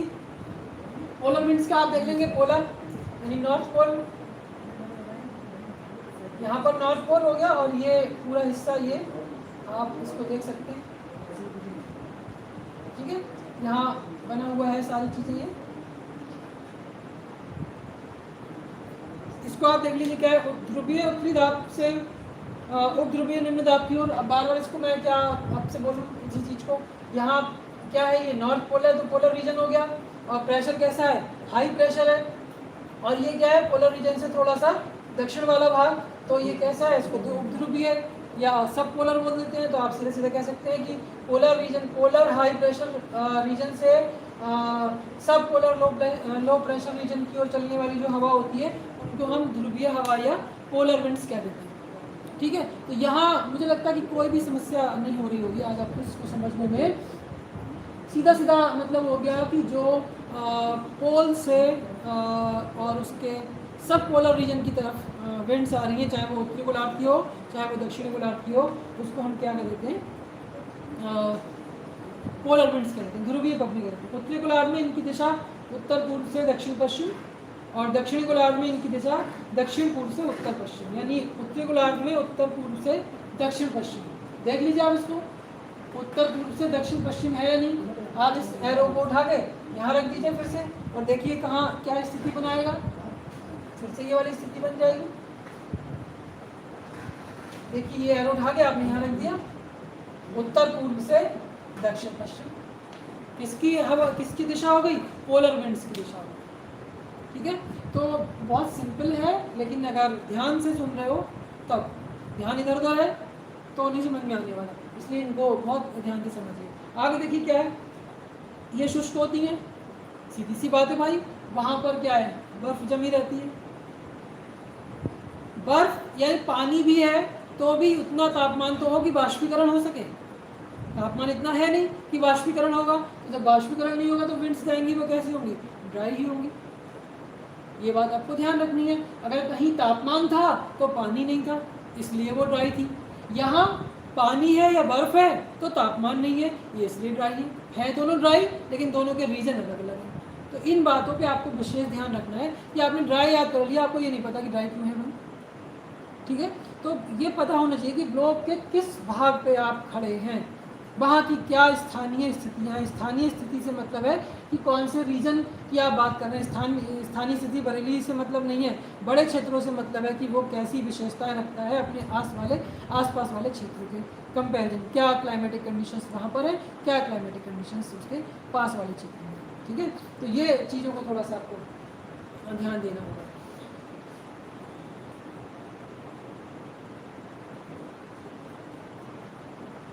यहाँ पर एक खास बात यह है, उपध्रुवीय निम्न वायुदाब के क्षेत्रों में, उपध्रुवीय निम्न वायुदाब का क्षेत्र ये तो हुआ, ये वाली बेल्ट देखिए, इन सबका अक्षांशीय विस्तार आपको याद रखना है, 30 से 35, 60 से 65 और 90 डिग्री। ये क्षेत्र कौन कौन से आए, समझ लीजिए फिर से, सुन लीजिए फिर से ध्यान से। उपध्रुवीय निम्न वायुदाब के क्षेत्रों में ध्रुवीय एवं पछुआ पवनों जैसी विपरीत स्वभाव वाली पवनों के मिलने के कारण, देखिए ये वाला जो क्षेत्र है यहाँ पर ध्रुवीय हवा आ रही है और इधर से पछुआ हवा आ रही है, तो यहाँ कहीं तो मिलेंगी ये आके, और इसका स्वभाव देखिए कैसा होगा, इसका स्वभाव कैसा होगा, दोनों विपरीत स्वभाव की होंगी। क्यों, क्योंकि अलग अलग रीजन से आ रही है, वो ध्रुवीय प्रदेश से आ रही है और ये उपोष्ण कटिबंधीय उच्च वायुदाब के क्षेत्र से जा रही है। मिल कहाँ पे रही है, उपध्रुवीय निम्न वायुदाब के क्षेत्र पर मिल रही है। जो बच्चे ध्यान से नहीं सुन रहे होंगे उसको आज का क्लास बिल्कुल समझ में नहीं आने वाला है, पक्का गारंटी से कह रहा हूँ मैं ये बात। और जो बच्चे सुन रहे हैं उन्हें आज की क्लास ज़्यादा सिंपल इजी क्लास नहीं लग रहा होगा। ठीक है, इसलिए पूरा अटेंशन आप यहाँ रखिए, फालतू कमेंट से बिल्कुल बचें आज। ठीक है, यहाँ पर ध्यान रखिए। क्या बताया मैंने अभी आपको, ध्रुवीय क्षेत्र से आने वाली हवाएं और यहाँ सब ट्रॉपिकल से जाने वाली यानी पछुआ हवाएं, दोनों एक दूसरे के विपरीत हैं और कहाँ पर मिलती हैं, उपध्रुवीय निम्न वायुदाब के क्षेत्र पे मिलने के कारण शीतोष्ण कटिबंधीय चक्रवातों का जन्म हो जाता है, यानी यहाँ पे टेम्परेट साइक्लोन बन जाता है।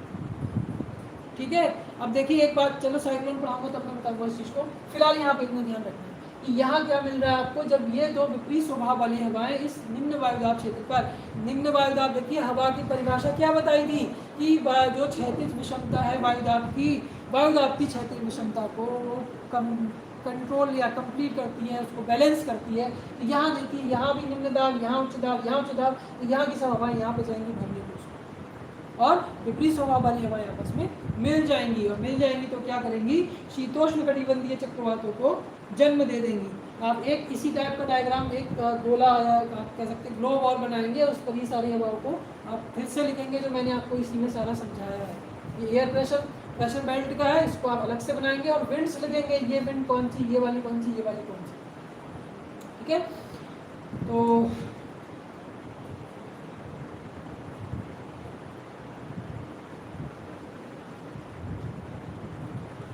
अब हम ये तो आपकी प्रेशर बेल्ट्स हो गई, ये विंड्स का पूरा क्लासिफिकेशन हो गया। अभी हमने मौसमी हवाओं को और लोकल विंड्स को नहीं पढ़ाया, ठीक है। क्यों नहीं पढ़ाया अभी बता रहा हूँ, क्यों बाद में पढ़ेंगे। जो चेंज होगा ये भी मैं आपको बता चुका कि ये सब कब है, 21 मार्च 23 सितंबर वाली स्थिति। अब इसमें शिफ्टिंग भी तो हो सकती है भाई, ये सब मैंने आपको पढ़ाया, कब पढ़ाया, जब 21 मार्च को कह दिया ये सेटअप तैयार है। लेकिन 21 जून भी आता है और 22 दिसंबर भी आता है। 21 जून को सनराइज कर्क रेखा पे कैंसर पे परपेंडिकुलर होती हैं, और 22 दिसंबर को कैप्रिकॉन पे परपेंडिकुलर होती हैं। तो चेंज आएगा ना, वो चेंज यहाँ पे भी लागू होगा। तो क्या लागू होगा, इसको आप कह सकते हैं पवन पेटियों का विस्थापन या शिफ्टिंग ऑफ जो विंड स्पेल्ट, ठीक है, हवाओं की पेटियों का विस्थापन। तो जो पेटियां अभी हमने बनाई उनका विस्थापन हो जाएगा, यानी खिसकाव हो जाएगा, शिफ्टिंग हो जाएगी। कैसे हो जाएगी, जब सनराइज कर्क रेखा पे 90 डिग्री का एंगल बनाएंगी तब स्थिति कुछ अलग हो जाएगी, और यहाँ बनाएंगी तो अलग हो जाएगी। 90 पे जब यहाँ बनाएंगी तो ये सारा सिस्टम जो पोलर बेल्ट्स हैं उनको छोड़ के ये सारा उत्तर की ओर 5 डिग्री खिसक जाता है। जो 5-5 आपने यहाँ बनाया था, ये 5 से 10 होता है, 0 से 10 हो जाएगा, और ये 30 से 35 की जगह 35 से आगे बढ़ जाएगा। लेकिन ये अपनी जगह रहता है, बाकी के सब उत्तर खिसक जाएंगे। और जब सनराइज 22 दिसंबर को ऑस्ट्रेलिया या मकर रेखा पर 90 डिग्री का एंगल बनाएगा, तब ये वापस अपनी स्थिति में आ जाता है, ठीक है। तो आप देखिए हवाओं की पेटियों खिसकाव एक बार उत्तर जा रही है, एक बार दक्षिण आ रही है, तो ग्लोब पर ये वेरिएशन आ रहा है, ये चेंज हो रहा है। एक बार क्या था कि ये पेटियां अपनी जगह हमने स्थायी मानी ली, अब इनमें चेंज आ रहा है, तो हवा खिसक रही है ना, और कहाँ खिसक रही है, जो सरफेस है धरातलीय विषमताओं में फिर से विषमताएं उत्पन्न हो रही है। मतलब कि अगर हमने यहाँ माना था ये बेल्ट, यहाँ ये वाली बेल्ट, यहाँ ये बेल्ट, अब इनमें इनके जो अक्षांशीय विस्तार हैं उनमें चेंज आने लगा। जो 5 डिग्री तक था वो 5 से 10 हो गया, तो जो 5 से 10 वाला पार्ट था उसमें भी तो ये प्रॉपर्टी मिलने लगी, तो वहाँ पर भी चेंज आएगा, ठीक है। इसलिए यहाँ इन पे प्रभाव पड़ेगा और मौसम में विषमताएं उत्पन्न होने लगती हैं। क्या होता है सुन लीजिए, यदि पृथ्वी सूर्य की परिक्रमा ना करती तो वायुदाब तथा हवाओं की पेटियों में स्थायित्व हो सकता था। पृथ्वी अपनी जगह फिक्स होती तो स्थायित्व हम लोग मान सकते थे, लेकिन पृथ्वी भी लगातार घूम रही है और अपनी एक्सिस पे भी घूमती है और सूर्य के चारों तरफ भी घूमती है। तो यहाँ पे सूर्य के चारों तरफ घूमने वाला जो फैक्टर है वो ज़्यादा काम कर रहा है। तो आप कह सकते हो कि पृथ्वी की वार्षिक गति के कारण उसकी सूर्य से संबंधित जो स्थिति है वो परिवर्तित होती रहती है। सीधी सी बात है भाई, हम लोग पेरिहेलियन एपिहेलियन ये सब पढ़ चुके हैं, पृथ्वी और ऋतु परिवर्तन हम लोग पढ़ चुके हैं कि एक बार पृथ्वी सूर्य के सामने सूर्य के चारों तरफ परिक्रमा लगा रही है, तो परिक्रमा में क्या होता है कि कभी नॉर्थ पोल, कभी साउथ पोल, कभी 6 महीने का दिन, कभी 6 महीने की रात, तो चारों तरफ घूमने के कारण ये सब होता है। तो उसमें जो सूर्य से संबंधित स्थितियाँ हैं उनमें परिवर्तन आ रहा है। फलस्वरूप व्यापारिक तथा पछुआ पवनों की पेटियां सूर्य की लांबिक किरणों में विस्थापन के साथ साथ उत्तर तथा दक्षिण खिसकती हैं। व्यापारिक तथा पछुआ पवने, देखिए व्यापारिक वाला ये हिस्सा बताया था, और अभी अभी मैंने आपको कहा कि 5 डिग्री खिसक जाएगा उत्तर की ओर जब कर्क रेखा पे सूर्य चमक रहा है, और 5 डिग्री खिसक जाएगा दक्षिण की ओर जब मकर रेखा पे चमक रहा है। तो क्या होगा, इनकी जो ट्रेड विंड्स वाली हैं, जो वेस्टर्ली विंड्स वाली हैं, इनकी पेटियों में खिसकाव हो जाता है और 5-5 डिग्री उत्तर की ओर ये खिसक जाती हैं। जब 5-5 डिग्री खिसकेंगी तो ये उस क्षेत्र को भी प्रभावित करेंगी जहाँ पर इनका विस्तार या जहाँ पर इनका एक्सपेंशन एक्स्ट्रा बढ़ेगा, ठीक है। कब, 21 जून और 22 दिसंबर। 21 जून को नॉर्थ हेमिस्फीयर में, 22 दिसंबर को साउथ हेमिस्फीयर में, ये आपको ध्यान रखना है। तो 21 जून, 22 दिसंबर, 21 मार्च, 23 सितंबर, ये सारी घटनाएं आपको ध्यान रखनी है। तो इस प्रकार से क्या होता है, मानसून हवाओं का आविर्भाव होता है। एक बार शिफ्टिंग इधर हो रही है उत्तरी गोलार्ध की तरफ और एक बार दक्षिणी गोलार्ध की तरफ, तो क्या होता है मानसून हवाओं का आविर्भाव यानी मानसून हवाओं की उत्पत्ति हो जाती है। दूसरा, भूमध्य सागरीय जलवायु जो है उसका जन्म हो जाता है। मेडिटेरेनियन क्लाइमेट एक बहुत मोस्ट इंपॉर्टेंट क्लाइमेट है जिससे बहुत सारे क्वेश्चन, मुझे लगता है हर कंपटीशन में क्वेश्चन इससे आता होगा। तो मेडिटेरेनियन क्लाइमेट का यानी भूमध्य सागर के आसपास पाई जाती है जलवायु, और उसी हिसाब से विश्व के कई और अन्य स्थानों पर भी पाई जाती है।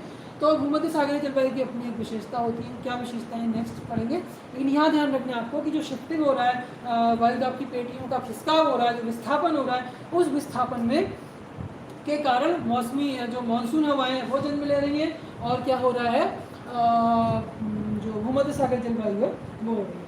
अब इसके बाद हम अगला जो हमारा क्लासिफिकेशन था वो विंड्स किसका था, मानसून यानी सीजनल विंड्स। सीजनल विंड्स में हमने मानसून पढ़ा था, स्थल जल समीर पढ़ा था, और वैली ब्रीज और माउंटेन ब्रीज पढ़ा था। इनके बारे में आप सुन लीजिए क्या है।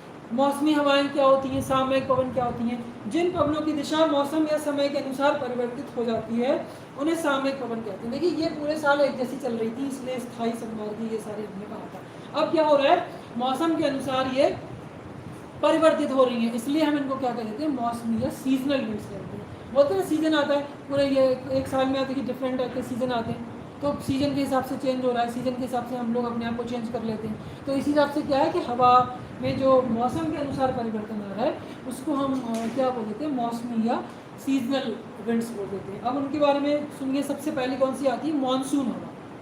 ठीक है, मानसून जो वर्ड है वो अरबी भाषा के मौसम से बना, और मौसम का मतलब होता है, अगर हम उसको हिंदीकरण करते हैं या उसका मीनिंग निकालते हैं, उसका होता है कि हवाओं की दिशा में परिवर्तन। ये मौसम का एक सीधा सीधा मीनिंग है। तो उस मौसम से मानसून का जन्म हुआ है। और जो अरेबियन ज्योग्राफर्स थे उन्होंने इंडियन ओशन और ये इंडियन पेनिनसुला इसको स्पेशली यहाँ पर स्टडी किया, और यहाँ देखा कि यहाँ से इक्वेटर से मानसून या हवाएं ऐसी उत्पन्न होती हैं जो यहाँ जा रही हैं, यानी मीन्स एक साल में कुछ महीने स्थल की ओर और कुछ महीने स्थल से जल की ओर। ये एक फिनोमिना स्टडी करने के बाद अरेबियन ज्योग्राफर्स ने ये थॉट दिया था, यानी मौसम वाली बात कही थी। तो सीधा सीधा उसका मतलब क्या है कि मौसम के अनुसार वहाँ पर हवाओं की दिशा में परिवर्तन आना। अब उसको हम समझ लेते हैं। देखिए अभी आप देखेंगे कि हम लोग भारत में जो वर्षा होती है मानसून वर्षा बोलते हैं, ठीक है, मानसूनी रीजन, मानसूनी रेन बोल देते हैं उसको। तो मानसून रेन का मतलब, अब देखिए अभी 6 महीने क्या हो रहा है, इस समय ह्यूमिडिटी कितनी ज़्यादा है, मीन्स जो वायुमंडल है, जो मौसम है, उसमें आर्द्रता कितनी ज़्यादा है। अभी मई जून में आपने देखा था गर्मी बहुत थी, लेकिन आर्द्रता नहीं थी, ह्यूमिडिटी नहीं थी उतनी। लेकिन 21 जून के बाद यानी जैसे सूर्य का कर्क रेखा पे आता है, हाईएस्ट टेम्परेचर मिल जाता है और वो स्टार्ट हो जाती है पूरी चेन। कहाँ इक्वेटोरियल लो प्रेशर वाला था वो हाई प्रेशर में कन्वर्ट हो जाता है और विंड्स इधर चलने लगती है। ठीक है, आप देखते रहिए जो ताप है, यानी यहाँ से जैसी विंड्स चलेंगी कहाँ की तरफ, स्थल की तरफ, तो हिंद महासागर के ऊपर से चल रही हैं, और टेम्परेचर ऑलरेडी बहुत ज़्यादा है, टेम्परेचर भी है, पानी भी है, तो वाष्पीकरण होगा, इवेपोरेशन हो रहा है, और फिर उसके बाद उसको हाई प्रेशर और लो प्रेशर वाली कंडीशन मिल रही है, तो हाई टू लो चलनी शुरू हो जाएगी। ठीक है, तो जब हवा हाई से लो जा रही है और नमी वाले क्षेत्र से महासागर के ऊपर से जा रही है, तो नमी उसके अंदर होगी, नमी होगी तो वो ठंडी होकर जगह जगह पे वर्षा करती चलेगी, जो हम इंडियन मानसून में देख रहे हैं। भारत की जो जलवायु आप देखें मानसून में होती है। उसके बाद अब आप देखिए दिसंबर जनवरी फरवरी में जो हवाएं चलती हैं वो कैसी होती है, ड्राई होती हैं। आप अपने शरीर पे खुरच के लिख सकते हैं, होता है सर, इन दिनों में आप लिख के देखिए, पॉसिबल ही नहीं है, इतना आपको सारा ह्यूमिडिटी रहेगी, आप ऐसा नहीं कर सकते। लेकिन विंटर में आप ऐसा करते हैं और आपको उसको एक्स्ट्रा नमी के लिए आपको फिर दूसरी हेल्प लेनी पड़ती चीज़ों की। ठीक है, तो यहाँ क्या है, वो क्या होती है, वो हवा वो स्थल से जल की ओर चल रही होती है। तो जब लैंड मास से वो वाटर बॉडीज की तरफ चल रही है तो वो ड्राइनेस है उसमें, जब स्थल से जल की तरफ चल रही है तो उसमें शुष्कता है, तो वो क्या करेगी, वो ड्राइनेस लेकर आएगी। तो आप देखिए कि एक साल में अगर इंडिया को ही देख लेते हैं तो आप देखते हैं कि 6 महीने हवाओं की दिशा कुछ अलग और 6 महीने हवाओं की दिशा कुछ अलग। तो मौसम के अनुसार, ऋतु के अनुसार हवाओं की दिशा में परिवर्तन आ रहा है, तो उसको हम क्या बोल देते हैं, मानसून विंड या मानसून हवा ये बोल देते हैं। और ये सारा मैंने आपको समझा दिया। नेक्स्ट हम बात करें इसमें, अभी हमने देखा था स्थल समीर और जल समीर। लैंड ब्रिज और सी ब्रिज या वाटर ब्रिज, ये बात अभी मैंने बताई भी है, मौसमी में भी ऐसी था, लगभग यहाँ भी देखेंगे आप, एक स्थलखंड और एक जल, स्थल और जल के स्वभाव आपको पढ़ाए गए हैं। स्थल क्या होता है, जल्दी गर्म और जल्दी ठंडा होता है, जल क्या है, देर से गर्म और देर से ठंडा होता है। अब दिन की अगर हम बात करें तो दिन में आप सेम टेम्परेचर लैंड मास को भी दे रहे हैं, सेम टेम्परेचर आप वाटर बॉडी को भी दे रहे हैं, तो पहले कौन गर्म होगा, पहले लैंड मास गर्म होगा। जब लैंड मास गर्म होगा तो क्या होगा, हवा कहाँ से कहाँ चलेगी, जब ये गर्म हो गया टेम्परेचर ज़्यादा तो प्रेशर लो हो जाएगा, और ये कम गर्म है टेम्परेचर कम तो प्रेशर हाई हो जाएगा, तो हवा कहाँ से कहाँ चलेगी, हाई प्रेशर से लो चलेगी। हवा को तो हमेशा इस कंडीशन को फॉलो करना है, इसको बदल नहीं सकती, तो समुद्र से स्थल की ओर चलेगी। आप कभी कोस्टल एरिया में घूमने जाएं तो आप दिन में जाएंगे तो आपके मुंह पे हवा लगेगी, आप समुद्र की तरफ मुंह करके खड़े होंगे। ये क्वेश्चन एक बार आ चुका है कि दिन में 11 बजे आप समुद्र के सामने बैठे हैं तो हवा आपके मुंह पे लगेगी कि आपकी पीठ पे लगेगी। तो आपको समझ लेना है कि सेम टेम्परेचर मिल रहा है, सेम प्लेस पे आप खड़े हैं, बस कंडीशन क्या है, वहाँ एक थोड़ा लैंड मास है, थोड़ी दूरी पे वाटर बॉडी है। तो पानी की टेंडेंसी होती है देर से गर्म होना, देर से ठंडा होना, स्थल जल्दी गर्म जल्दी ठंडा। अब देखिए रात हो जाएगी, रात में क्या होगा, इसको सेम टेम्परेचर फिर से, तो स्थल भाग जल्दी ठंडा भी हो जाता है और ये जल्दी ठंडा भी नहीं होता है, धीरे धीरे इसमें रहता है। तो क्या होगा, यहाँ पर टेम्परेचर कम हो जाएगा इसके कंपेरिजन, जब टेम्परेचर कम तो प्रेशर हाई, और यहाँ लगभग वैसे ही था। तो इन दोनों को कंपेयर करेंगे तो यहाँ हाई यहाँ लो, तो स्थल से जल की ओर हवा चलने लगेगी। तो इसमें जब जल से स्थल की ओर चलती है तो हम उसको सी ब्रीज या जल समीर, और जब स्थल से जल की ओर चलती है तो हम उसको लैंड ब्रीज या स्थल समीर कहते हैं। समझ आ रहा है? इसी तरह से माउंटेन और वैली ब्रिज होता है। तो माउंटेन में भी आप देखेंगे इस टाइप से पीक्स होती हैं और वैली होती है, पीक हो गया और ये वैली हो गई। तो यहाँ आप देखेंगे इसमें भी स्थिति इस प्रकार से रहती है, जब माउंटेन से यहाँ की तरफ वैली की तरफ चल रही है तो हवा को हम क्या नाम देंगे, और जब वैली से माउंटेन की तरफ चल रही है तो हम हवा को क्या नाम देंगे। ठीक है, तो ये चीज़ आपको मुझे लगता है समझ में आया होगा। दूसरी कैटेगरी जो हमारी थी क्या था, सीजनल या सामयिक पढ़ने, जिनको हमने देखा कि वो monsoon winds, valley breeze, mountain breeze, sea breeze and land breeze. तीसरा हमारे पास आता है स्थानीय या लोकल विंड्स। स्थानीय लोकल विंड्स में मैंने आपको अभी भी कहा था कि जो स्थान विशेष हैं उनकी क्या भौगोलिक स्थितियां हैं, क्या भौगोलिक परिस्थितियां हैं, उन पर डिपेंड करता है कि वो हवा कैसी चलेगी। ठीक है, तो उसमें हम थोड़ा समझ लीजिए, ये अपने तापमान तथा वायुदाब के स्थानीय अंतर से चलती है। हमने बड़े क्षेत्र की बात करी थी अभी, अब कोई छोटा सा क्षेत्र ले लिया, जैसे मान लीजिए कोई यहाँ माउंटेन था या कोई मरुस्थल था या कोई प्लेट्यू था या प्लेन था, उस स्थान विशेष पर कुछ परिस्थितियाँ इस पूरे के कंपैरिजन कुछ अलग हटके होगी। ठीक है, यहाँ इस स्थान में अलग अलग, कहीं माउंटेन है, कहीं प्लेट्यू, कहीं प्लेन है, सब अलग अलग है, तो सब जगह अलग अलग लोकल विंड्स बन सकती है। तो उसके लिए क्या फैक्टर इंपॉर्टेंट है, तापमान तथा वायुदाब के स्थानीय अंतर के कारण, यानी किसी स्थान विशेष पर टेम्परेचर और प्रेशर की जो विसंगति है या उसमें डाइवर्सिटी आ रही है, उससे क्या होगा, हवाओं का जन्म हो जाता है। इन हवाओं को हम क्या कह देते हैं, लोकल विंड्स कह देते हैं। अब ये क्या करती है, उस स्थान विशेष के तापमान को गर्म या ठंडा कर देती है। ये इस जहाँ पर स्थान कोई है, अब यहाँ लोकल विंड कोई चल गई, अगर वो गर्म है तो इस स्थान के तापमान को बढ़ा देगी, अगर वो ठंडी है तो इस स्थान के तापमान को घटा देगी। तो ये वर्ड रेफरेंस में आप ग्लोब में देखेंगे तो आपको थोड़ा खटपटा लगेगा, लेकिन आप वर्ड में देखेंगे तो आपको बहुत ईजी लगेगा। आप यहाँ देखिए कि ये जो डिफरेंट कलर इसमें किया हुआ है, आपको सब पता है कि ग्रीन कलर का क्या मतलब है, येलो क्या है, ये मतलब माउंटेन है, प्लेट्यू है, प्लेन है, ये सारी चीज़ें यहाँ पर दिखाएंगी।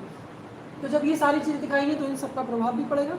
कोई माउंटेन पे हवा चल रही है, उसके फुटिल पे हवा चल रही है, मरुस्थल पे चल रही है, समुद्र के किनारे चल रही है, तो सारे फैक्टर निकल के आएंगे, तो वो सब क्या हो जाती है, वो लोकल विंड्स हो जाती है। और उन लोकल विंड्स को आप अलग अलग स्थानों पे अलग अलग नाम, तो उनमें मैं कुछ नाम बोल रहा हूँ, जल्दी जल्दी आप उनको फटाफट नोट करते रहिए या टिक करते रहिए। जैसे कि चिनूक, एक चिनूक का हवा का नाम होता है। ये सब लोकल विंड्स आपसे पूछी जाती है, सीधा सीधा क्वेश्चन आता है, इसमें कोई घुमाव फिराव नहीं है कि ये हवा कहाँ चलती है, इस हवा की क्या विशेषता है, ठंडी है या गर्म, ये आपको याद रखना है कि ये हवा नाम, और नाम के साथ उसका प्लेस, और प्लेस के साथ उसकी टेंडेंसी, कि वो गर्म हवा है या वो ठंडी हवा है, ये आपको ध्यान रखना पड़ेगा। तो यहाँ चिनूक की बात करें तो चिनूक का अर्थ हिमपक्षी होता है, जो वेस्ट इंडियनों की भाषा में से लिया गया है। रॉकी पर्वत के पूर्वी ढालों, रॉकी पर्वत आप देख सकते हैं, रॉकी पर्वत के पूर्वी ढाल, ठीक है, रॉकी पर्वत के पूर्वी ढालों पर ही चलती है। और कोलोराडो, ये गर्म और शुष्क हवा है, यानी कोलोराडो की बात आ गई तो कोलोराडो का पठार। अब आपको इतनी, आप वर्ल्ड रीजनल स्टडी कर चुके हैं, आपको समझ आना चाहिए कोलोराडो पठार की बात करी तो गर्मी वाला क्षेत्र होगा। ठीक है, तो आप इसको देखिए, चिनूक, चिनूक की बात करी, यहाँ रॉकी पर्वत के पूर्वी ढाल, और कहाँ कोलोराडो का पठार, तो कैसी होगी, गर्म और शुष्क होगी। ठीक है, ये ध्यान रखना है आपको। एक फोहन, फोन या फोहन, फोन या फोहन, ये भी कैसी हवा होती है, ये भी गर्म हवा होती है, और कहाँ चलती है, स्विट्जरलैंड में आपको मिलेगी, अंगूर की खेती के लिए मुख्य अपना रोल प्ले करती है। चिनूक, फॉन, ये आपको याद रखने हैं, एक एक लाइन के सीधे सीधे आंसर है, ये आपको रटना पड़ेगा, इनमें कोई कॉन्सेप्ट नहीं है। अगला है सिरोको, ये चलती है, गर्म और शुष्क हवा है, और मरुस्थल, सहारा मरुस्थल, और सहारा मरुस्थल में इजिप्ट, लीबिया, ट्यूनीशिया, यहाँ पे इसका एक नाम और बदल जाता है, खमसिन हो जाता है, खमसिन। ठीक है, कल पीजीटी का पेपर हुआ था, बहुत सारे क्वेश्चन खमसिन वाला पूछा गया उसमें, तो जो मैं आपको 2-3 क्लास लास्ट पढ़ाए ये क्लाइमेट वाले, इनमें से बहुत सारे क्वेश्चन आए हैं, क्वेश्चन पेपर देखिएगा आप लोग उठा के, जितना आप पिछले 1 महीने पढ़ाया बहुत कुछ उसमें से आया, अगर उसमें आप पेपर देखेंगे तो बहुत सारे क्वेश्चन आपको मिलेंगे। नेक्स्ट हमारे पास है सिमूम, ये कहाँ है, ये अरब के मरुस्थल में चलती है, शुष्क हवा है, रेत की आंधी इसको बोल देते हैं। एक इम्पॉर्टेंट है हरमट्टन, हरमट्टन, ये सहारा मरुस्थल में चलती है, सहारा मरुस्थल, सहारा मरुस्थल। ठीक है, और यहाँ गिनी की खाड़ी, ये आपको पता होना चाहिए, गिनी की खाड़ी बोलते हैं, गिनी तट, और ये सहारा डेजर्ट आप देख ही रहे। इस हवा को डॉक्टर भी कहते हैं। गिनी के तट पर होने के कारण यहाँ से नमी वाला बड़ा रहता है जलवायु, तो उसमें ये गर्म हवा आ जाती है, और यहाँ के क्लाइमेट को बड़ा सुहावना, या मौसम को सुहावना बना देती है और स्वास्थ्यप्रद बना देती है, इसलिए इसको डॉक्टर कह देते हैं, क्योंकि यहाँ का जो क्लाइमेट है वो स्वास्थ्य के प्रति बड़ा खतरनाक है, यह वाला गिनी की तट वाला। तो यहाँ जो ये हरमट्टन हवा जब आती है यहाँ, तो क्या करती है, इसका जो नमी है उसको कम कर देती है, क्योंकि मरुस्थल से उठ रही होती है, तो शुष्क होती है, यानी ड्राई होती है, और टेम्परेचर भी ज़्यादा होता है, तो यहाँ की नमी को ये कम कर देती है, तो उससे क्या होता है, मौसम अच्छा हो जाता है, जो जलवायु जो है वो स्वास्थ्य के लिए लाभप्रद हो जाती है, इसलिए उसको डॉक्टर भी कह देते हैं। ये बहुत बार कंपटीशन में पूछा जाता है। ब्रिक फील्डर, अभी मैं सारी गर्म हवाओं की बात कर रहा हूँ। ब्रिक फील्डर ये ऑस्ट्रेलिया के विक्टोरिया प्रांत में चलती है। नॉर्वेस्टर, न्यूजीलैंड की गर्म और शुष्क हवा। लू, लू सब जानते होंगे, उत्तर भारत में चलने वाली गर्म हवा। लू में क्या क्या विशेषता होती है, आप सब उससे आपने देखा होगा क्या स्थितियाँ रहती हैं मई जून के महीने में। सांता आना या सेंटा आना, सांता आना ये कैलिफोर्निया की गर्म हवा है। कैलिफोर्निया, कैलिफोर्निया का बहुत बार नाम आया है मेरी क्लास में, कैलिफोर्निया। ठीक है, सांता आना कैलिफोर्निया की गर्म हवा। उसके बाद मिस्ट्रल, अब ठंडी हवाओं की बात होगी। मिस्ट्रल फ्रांस और स्पेन, स्पेशली फ्रांस और स्पेन, भूमध्य सागर का उत्तरी पश्चिमी भाग, ध्रुवीय ठंडी हवाएं, भूमध्य सागर का उत्तरी पश्चिमी भाग, फ्रांस और स्पेन, ये वाला। ठीक है, ये कौन सी हवा चलती है, मिस्ट्रल, मिस्ट्रल लोकल विंड से ये। बोरा, इटली और यूगोस्लाविया, बोरा इटली और यूगोस्लाविया। एड्रियाटिक सागर, एड्रियाटिक सागर ये इटली, इटली के पास एड्रियाटिक, एड्रियाटिक को, इटली को क्या देखिए, इटली को आप ध्यान से देखेंगे, आपके पास एटलस होगा, आपको इस पर दिखेगा इटली जो है वो इस तरह से भूमध्य सागर के अंदर ये पेनिनसुला बना हुआ है। ठीक है, तो इसको एड्रियाटिक की रानी कह देते हैं, एड्रियाटिक की रानी, ये क्वेश्चन कई बार आया है, तो एड्रियाटिक सी है इसके इधर। ठीक है, और ये एड्रियाटिक हमने कास्ट टोपोग्राफी में बहुत पढ़ा था, यूगोस्लाविया का मैदान ये सब पढ़ा था कल, यूगोस्लाविया का क्वेश्चन भी इसमें आया था, तो ये सारी चीज़ें यहाँ पे है। एड्रियाटिक आप देख लीजिए, यहाँ कौन सी चल रही है, बोरा।